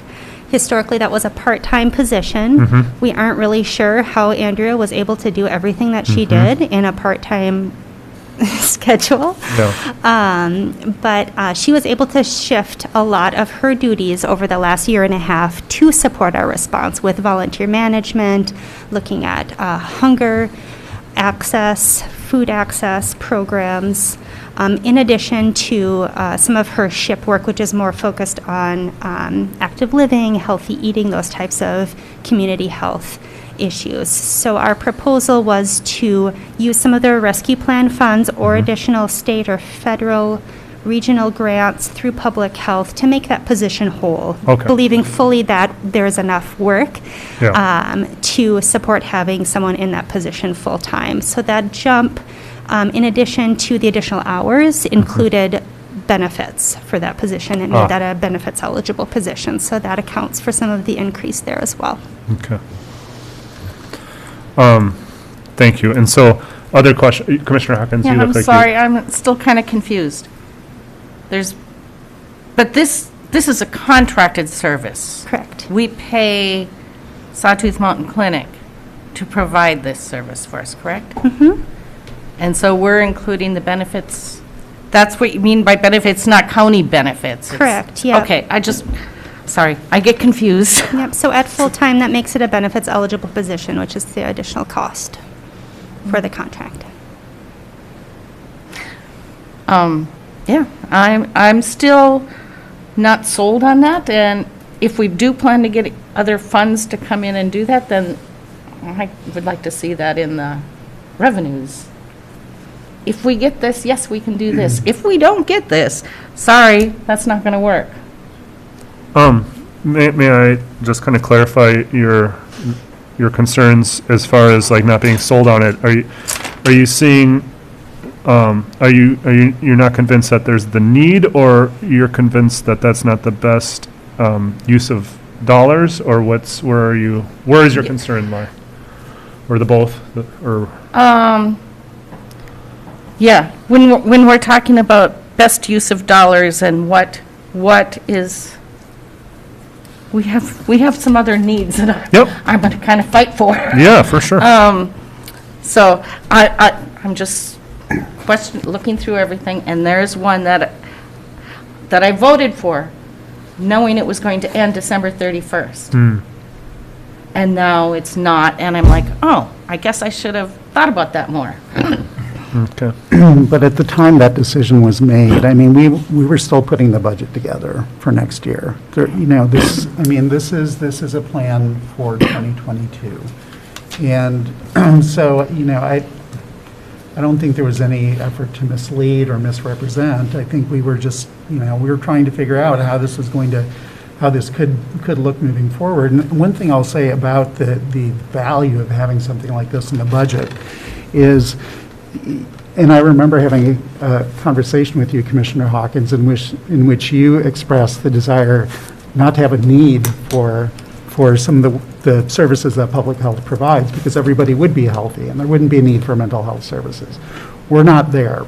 And so this kind of education work is really critical to making sure that we move in the direction of making our residents healthier, right? And so this is, I feel like this is really critical investment in moving us in that direction. In regard to the use of the rescue plan dollars, we are having a meeting this week, I think Thursday, to talk with the clinic and the hospital about now that we're in September and we're having lots of new COVID cases, talking about how much of that funding needs to be allocated for public health expenses. And that's part of the conversation that we're going to be having. So it is an unknown at this point. And until that's resolved, you know, Allison, her responsibility is really to budget for that kind of position, to make sure that we have the capacity to do this public health work. So, you know, I guess I'm having a little consternation over the idea that somehow this is not an appropriate proposal to put forward, because I really think it is. I don't think Commissioner Hawkins is saying that. Okay. I think I shouldn't speak for you. What I understand you saying, and please correct me, is just that you're trying to weigh, Commissioner Hawkins is trying to weigh this expense versus some of our other needs, and just how it all fits together, and seeing this kind of a jump, you know, rightly caught your attention, and are questioning it. And just hearing more about, and I sit on the CHB board, so I get SHIP updates on the regular, but just reflecting right now on when I think we first got a SHIP position in the county in the Moving Matters kind of campaign. I think it was at the same time. Just the impact that's had in our community is huge. And I think it helped really, it was a significant, I think, voice in the Highway 61 redesign project, and just a lot more pedestrian, the safe routes to school, all that. Those efforts, I think, are all part of that, and I do want, as Mr. Yorkie said, I do want to encourage that, because it is helping our community be healthier and safer. And now I lost what I thought. Well, if I can help. Thank you. Please. Maybe I can. Team effort. I really don't believe that anyone is trying to say somebody did something inappropriate. Right. At all. Yeah. But at the same time, I want to support the ability of any board member to question something, to understand it better, and then make a decision as to whether we are all on board with that, because that's the nature of, the review of the budgets and trying to ensure that for the county, we're all doing the right thing. I really don't think anybody has done anything inappropriate. It's just a question of you're trying to project what you foresee, and that's what we ask you to do. And you've done that, so thank you. It sounds like there's other stakeholders that certainly have to review and get on board with that. So this discussion is premature because we don't even know where the other stakeholders stand on the issue yet. But we will, I really do support the dialogue that we're having. Yeah. I think that's the healthiest way to come through this and get everybody's thoughts and review, so we all feel comfortable we've done the right thing for the people of the county.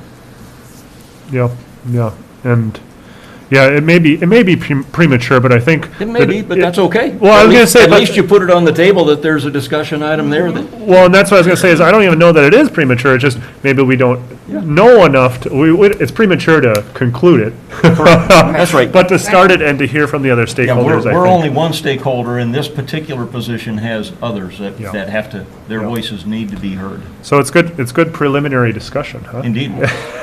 And will help us to determine our preliminary Yep, budget. yeah, Correct. yeah. Did I see a hand, Commissioner We're gonna Starley, get or back no? to Okay. Commissioner Hawkins, did you have a hand, or was there more? I Yeah, have- please, yep. Historical Society and the Arts. Oh, well, before we move on to Okay. that, is there any more Oh, that we want about to this, ask? sorry, no. Okay. Thank you. Yeah, thank you for watching and coming down. Yeah, and thank you for clarifying and helping us remember everything as best we can. Okay, so no other PHHS questions right now? Not or- right this minute, no. Okay, because as long as we have Allison here, I don't know if we want to, you said you had different pages, so I didn't know if there was other, or is just too hard to Actually, tell? yeah, no, that was my Okay, my biggest ones, except for the 1 million, but that's, yeah, I don't know. except for the 1 million. The 1 million that was added to fund balance last year, and I think, well, yeah, that could be lower, but I decided not to focus on that. Okay. Sorry. So we're moving on to Historical Society, is that right? Historical societies, and then the arts are the other things Okay. that I'm wondering about. Yeah, so the Historical Society had approached us with a request to increase its line item to $100,000. And I felt that was not appropriate, and so I'm proposing a 5% increase in that allocation. And I can speak to the fact that there had been no increase in the amount given to the Historical Society for quite a period of time, and that was the reason for their request. Yeah, did you have clarifying, or what did you want to talk more about? Because we have the Historical Society, the Grand Marais buildings, that we spend a lot of money on. Yeah. And then the Schroeder Historical Society gets 15, and Gunflint Trail gets nothing. Is this one of the things that's because we've always done it this way, is what I'm wondering? And maybe we should just turn over the buildings to the Historical Society and say, okay, they're yours. You can have them. Because this is not all we spend on them. When you look at the building budget and what we spend for repairs and maintenance and pushing carts down the street, there's a lot of money being spent. Yeah. And I'm just asking, is this just time to say, we should just continue doing it because we've always done it that way, or should we take a look at this? Well, my impression is there's significant changes brewing at this Historical Society, and I see that as significant opportunities for our partnership there. So I think you're ahead of the game, and that's good. if we were doing things, because we've always done them that way, we'd stick at 68,000. So this is, this is, you know, maybe somewhat a continuation of that structure, and that, but talking to Maria about kind of the vision and the plan, I think she's hoping for a much more unified, comprehensive look at things. So maybe, as you say, up the trail, or a stronger partnership with Schroeder, although I feel like there is good partnership there. So I mean, yes and yes. I think it's kind of doing things the way it's been done, but then also there's going to be some changes happening, and potentially huge changes. Yeah, with I wish we could do more, bonding but, and- yeah. I wish we could do more funding-wise, because there is that vision, but I am sensitive to our constraints too, and appreciate Mr. Yorkey's compromise with a 5% increase there, so. But I don't really know a whole lot about that. That was just from my conversation with Maria, and where I saw things going, and the kind of the hopes for that organization, so. Yeah, Commissioner Sullivan, I'm sorry I talked over you. Well, You no, I represent- jumped in. Okay. I'm very excited with the potential that the Historical Society, the moment that they sit at, they are in a position to grow in a huge way. They're looking at a bonding bill through the state of Minnesota. They have really good plans for archival storage, and this is a special moment in time for Cook County. And so I would like to continue to support their efforts, see how the bonding bill goes through the legislative process, because they are trying to do things in a different way. And I support that strategic plan that they're looking towards developing. It has huge implications, not only for our little county historical society, but for Schroeder, for Chickawauk, for all of them together. And Commissioner Hawkins, kind of what you're saying is, we're separate organizations. Why are we putting this much skin in the game? Is that kind of, and I think that's a good. I think that's a valid question, and a good one to have as these kind of more significant changes are happening, to reevaluate the partnership and what's most appropriate. So I feel ill-prepared for that conversation right now, but I certainly appreciate that direction. Mr. Chair? Please. I think it would Commissioner help, too, for the new members of the board to have these different entities submit a proposal. Art Colony, Schroeder, Cook County, Chickawauk, or the Fish Museum have never done that. But I think it would help all of you to understand this is where they're going with their money, this is why they are asking for money, and it'd be helpful in the future to have that reference. Have we solicited proposals in the past? They've been submitted, but they haven't been solicited. At least I can speak to the Historical Society on that. But it would be nice to get, monthly updates from all those organizations that we support, so that we know what they're doing. We get them from some organizations and not others. But I think creating a standard for our historical societies and our arts organizations would be really good. Or even an annual one would be. Yeah, an annual report to the At least to go board. along with the request. Yeah. So we have an understanding, and to the point that we had a similar discussion with the arts. Yep. It's not that we were necessarily negative against the dollar value and such, but we really wanted to make decisions between that and other organizations, show us the needs so we can fully, understand it and either support or make another decision. Yeah. Thank you, Commissioner Starley. That's a good input. And so we can still get that, right? We can still, this year even, potentially, we can still get that before we set final levy.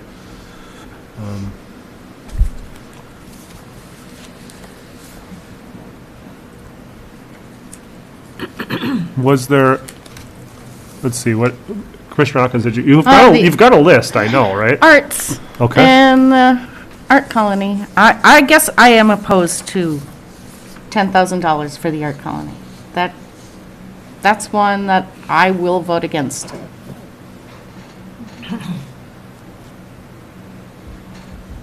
And that is actually a subsequent, well, I mean, I guess it's all together. But that was tabled from the last meeting. Item So- 8D. I was going to say, I Right. thought that was coming back to us. But it is part of the budget as well, so effectively you have to make the decision as part of the budget. Yeah, and as it's been described to me in various trainings, and I guess discussions, is just the importance of local governments supporting all arts, history, and culture. It really should be representative of the community and supporting that. And it's almost like I mean, it's nothing to sneeze at there, but it's almost like a token of like, yes, Cook County supports the arts, Cook County supports history, Cook County supports culture, and those types of things, education. So I don't know that the $10,000 is out of line, but I would like to see a better, I guess, RFP or solicitation, a better process for evaluating this for the other entities out there.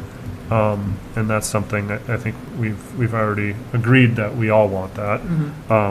Again, I'm not willing to cause a disruption in the meanwhile for the organization. It's been expressed at least in the past how important this money is, and I hear the concern about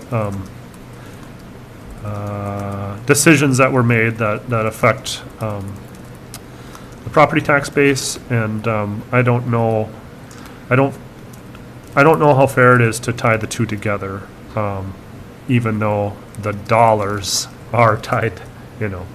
It's all from county revenue and expenditures, so they're tied that way, certainly. I don't know if anyone else has more to say, or more input, or more questions, or suggestions for something better. Nothing in that realm, but there was a question earlier, I don't know if it was just yesterday or was a previous meeting. What did some of the other organizations get? Yes. I didn't have time to prepare a report. I did a quick printout, but Music Association since 2015, 2015 through 2019 was 12,700, so between 2,000 and 3,000 a year from 15 to 19. WTIP was a regular of about 3,000 through 2017, and then 2018 we gave them 2,700 and they gave it back. So the Playhouse since 2015 has been 4,000 a year through 2020. Two exceptions, 5,000 one year, 3,600 another, but basically in that 4,000 range through 2020. So could go back farther, but I can put that in a better report for you too. And Art Colony, I think we looked at this before, but 2015 there were 5,000 and 7, 6,300, 5,500, 9,200, 10,000, 10,000, like that. So. Thank you, Brady. Yeah, it does pain me to see the Playhouse be cut off altogether there. And very interesting about the WTIP. It's interesting dynamic, but and the reason I say it pains me about the Playhouse is just because, as I said, I think it's really important for local governments to support the arts and culture organizations. So it's just a sad state of affairs when every dollar matters, every dollar counts, but when we factor these these contributions to our community, it's a very small part of our budget, so, and the impact it has on those organizations is significant, I know, so.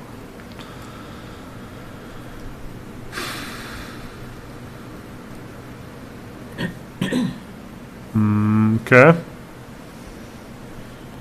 More questions, Commissioner Hawkins? No, thank Well, you. that wasn't that long of a list. Any other questions from commissioners or discussion points? I could, oh, sorry. No. Commissioner Strother. But Brady he brought up a good point.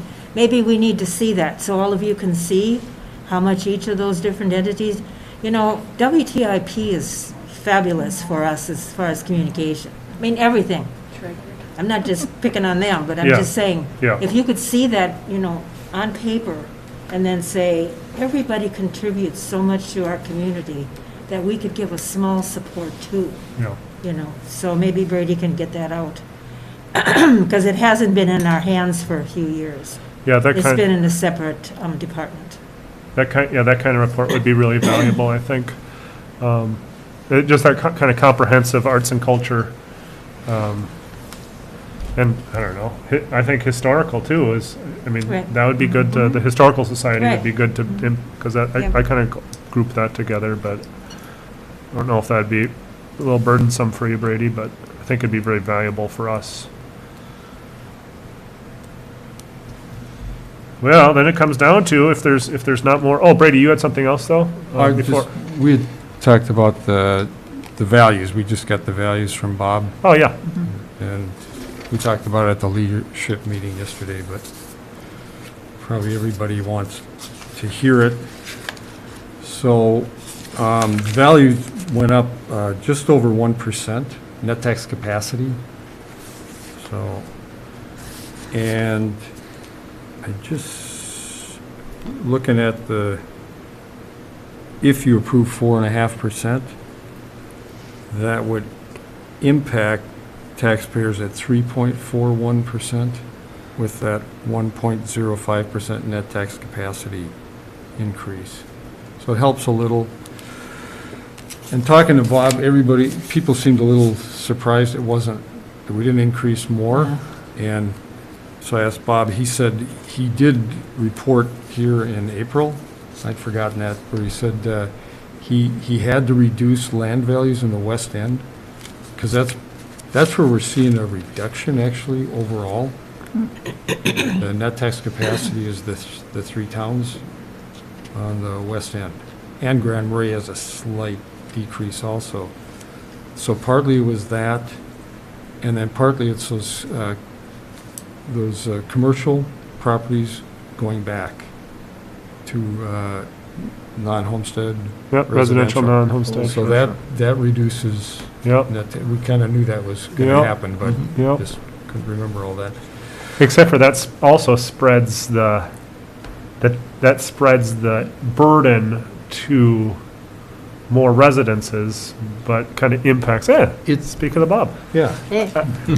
So- It concentrates it on the commercial more too, anyways, sorry. So we had increased that quite a bit because commercial just has a higher class rate. And that residential rate is still higher than seasonal or homestead, but not as high as commercial. So that does reduce it a little bit.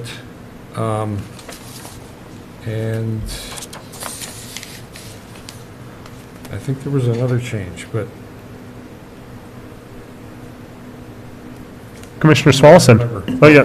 Since Mr. Thompson is here, I was just going, I recalled a conversation when you reported out to us that we shouldn't be looking for a significant change based on some of these valued, higher valued sales and things we were seeing in the near future here, or in the near past, because also some of this is done over a period of years in reviews of the over total values. Is that correct?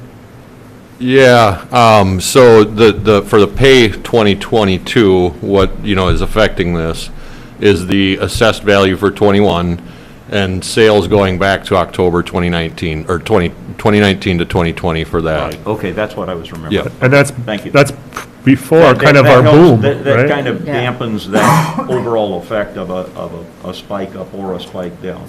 Yep, right.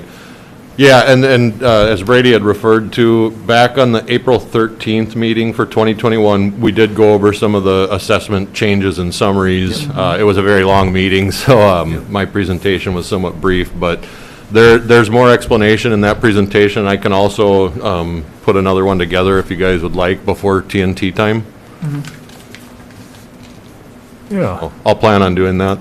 Yeah, that'd be great, thank you. And there wasn't, I was thinking there might be another one, because we'd had some changes in utilities, but Bob said those changes went into effect before Oh, this, so they're not part We of already- this change. okay. in 20 They were for last year, not this year's. I'm sorry, yeah, Commissioner Saulson, did you have anything? I Okay. appreciated the clarifications on that. And do you have any breakout just for new construction versus valuations? For the 21 assessment, I think we were right around $16 million of new construction. Okay. It's usually right around that 1% mark of our overall. Thank you. Okey dokey, well, any other questions or comments, or otherwise, I think we're ready to move on to setting our preliminary levy. Mr. Yorkie? Mr. Chairman, one thing I also wanted to mention is that typically when the board approves the preliminary budget and levy, it also sets the date for you, Bob. the truth and taxation hearing. Ah.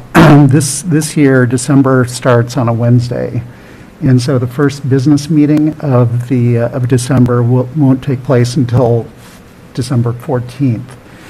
And so I would propose that the board set the TNT hearing for Tuesday, December 7th at 6 PM. A day that will live in infamy. Yeah. I'm sorry? A day that will live in.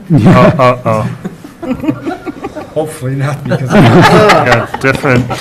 I was referencing historical. Yes.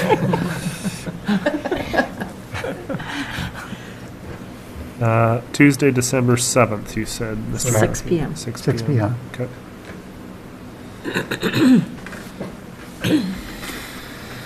Very good.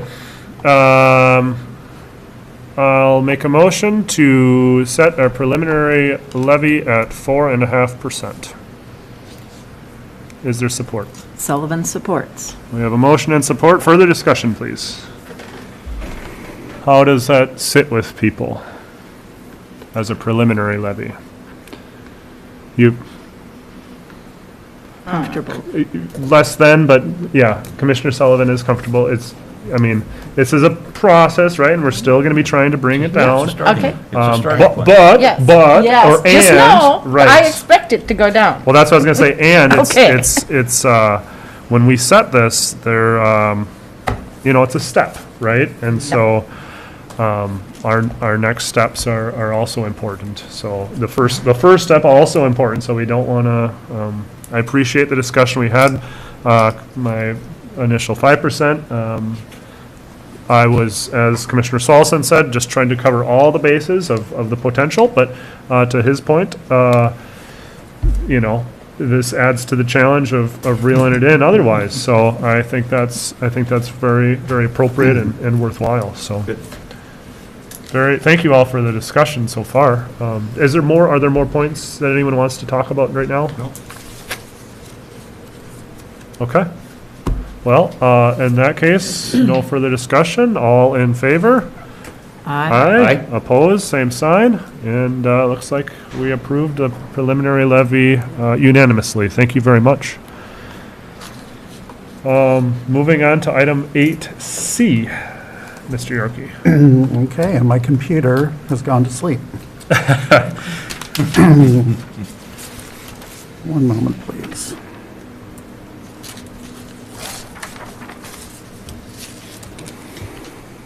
Okay.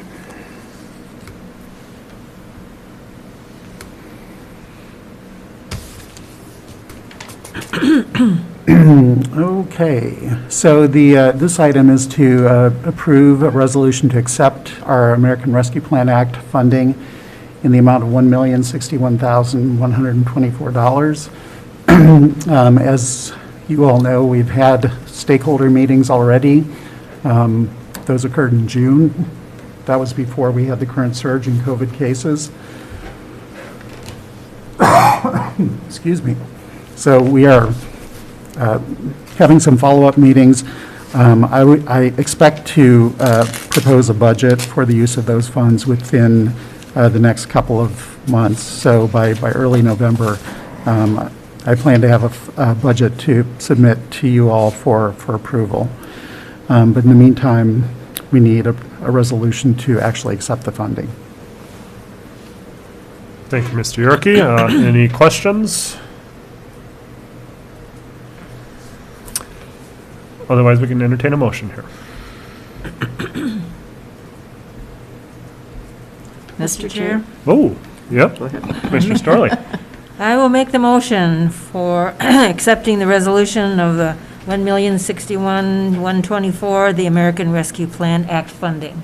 Thank you, Commissioner Starley. We have a motion. Is there support? Sullivan supports. Thank you, Commissioner Sullivan. Motion and support. Any further discussion? Hearing or seeing none, all in favor? Aye. Opposed, same sign. Motion passes unanimously. Thank you, Mr. Yorkie. On to item 8D. Yes, so this was tabled from the last meeting. It's the Art Colony request. Obviously, you all have discussed that as part of the budget discussion already. I'm not sure what else is needed at this point. Yeah. Where are people at there as far as our support of the Art Colony right now? I understand needing a more comprehensive look at it. And I also understand, I think Commissioner Hawkins brought the point up about some of the decisions that have been made, but kind of where I'm at is I have a hard time tying those two things together, so, but that's just me. I would like to support the Art Colony, and then I would like to make sure that we develop a process by which our historical and arts community not only submit a budget, but do a presentation for us on an annual basis.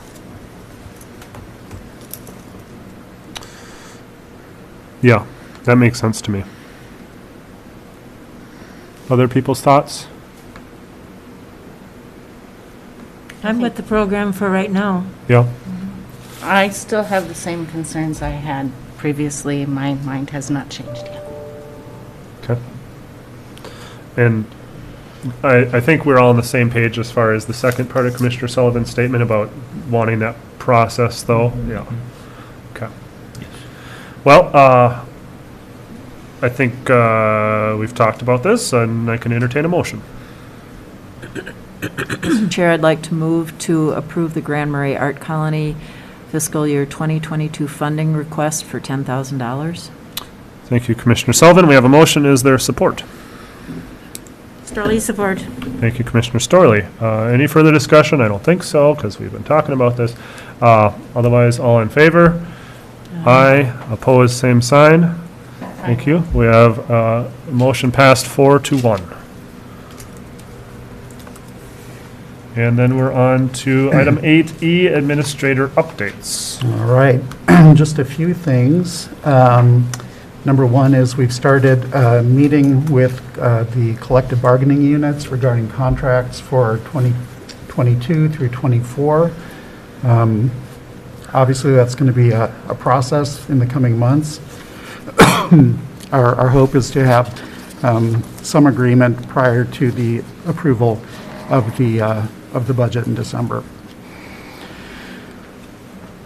The other thing I wanted to mention is coming up next week at the Committee of the Whole, we've got a couple of presentations from sponsors of projects in the West End. Those are two mixed-use developments that will feature both retail and housing. And I just wanted to remind you all that that's coming up and also make the public aware. And then the other big things that are going on right now is we're just doing a lot of hiring. We have a lot of vacancies right now. And Pamela Dixon is working hard on that, so, as are the rest of our staff. So that's what I have. Okay. Thank you, Mr. Yorkie. Any questions for Administrator Yorkie, either about the updates or anything, as long as we got them here? I think we know where to find you. Down to item 9, employee concerns, commissioner concerns. 9A is commissioner reports, meeting updates. Any reports or meeting updates? Commissioner Hawkins. Yes, I want to report that my last N Club meeting last week. We had a presentation from Keith Carlson, who was the consultant hired to do the Minnesota PILT study. It was a very good presentation. They're going to make, the board decided to ask him to make a few minor tweaks to it. So when I get that final copy of the PowerPoint, I'll send it on. But it will be presented this Thursday at AMC Legislative Conference, both to the Environmental and whatever they call it, and Natural Resources Committee and the General Government Committee. They're hoping to get lots of support from AMC members to make sure this becomes an AMC priority, that this discussion can go ahead as an issue before our legislature. So, of course, I decided not to go to the legislative conference, and then they were like, we hope you'll all be there so you can vote for it. And I'm like, ooh, oh wow. Well, I'll be very curious to hear what the other commissioners around the state's view on it, because I think they'll be like, wait, why do you get this and why don't we get, well, we'll see, but, yeah. You'll it's an important presentation. Right? Every county in the state gets PILT. Sure. So some get more. They have less land, but they get more money than we have or other northeastern Minnesota. And the presentation shows the majority of the money gets spent in the southern half of the state and not the northern half of the state. Very interesting. So, and this presentation is all about, hey, we just want it to be fair. Not saying cut yours, but yeah, very we're interesting. not getting our fair share. Interesting. So I'll send that on when I get the final copy. Thank you. All right. Any other reports? Commissioner Sullivan. Thank you, Mr. Chair. Just wanted to report that the Communications and 911 Committee met recently, and because of the fire situation and all our emergency responders, they have really been pushing to have both the Gunflint and the Sawbill Towers go live. So we are hoping this week that will happen, but they have really put in a tremendous amount of effort. Both of those are AT&T, but I know our first responders are very anxious to have those up and running, as well as some other individuals. But I just wanted to share that update. Thank you. Any other reports? All right. Moving on to meetings to note, we have the Community Leadership Committee and also the community stakeholder meetings with Representative Eklund and Senator Bach. Then, of course, the correspondence and memos. A very interesting lodging tax comparison. And Minnesota Department of Safety letter. I don't know what all we can do about that in partnering with them to try to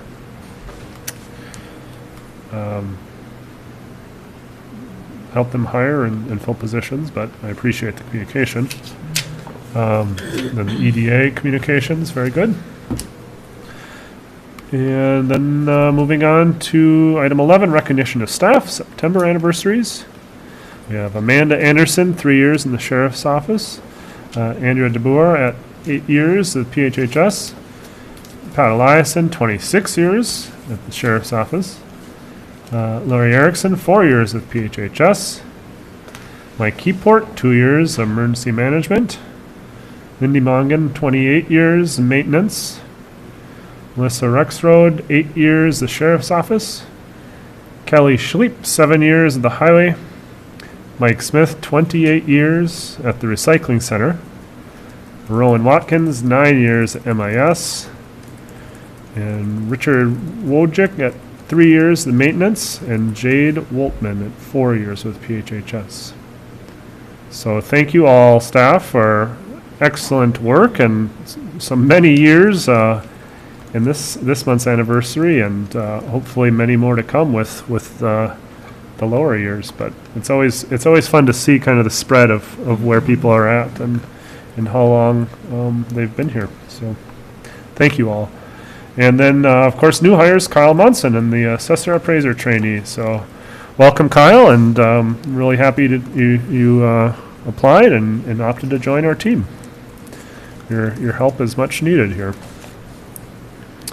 That brings us to item 12, adjournment. Entertain a motion. I move to adjourn. Thank you, Commissioner Hawkins. Is there support? I support. Thank you, Commissioner Swalson. I think that's all we need. All in favor? Aye. Aye. We're good. Have a wonderful day.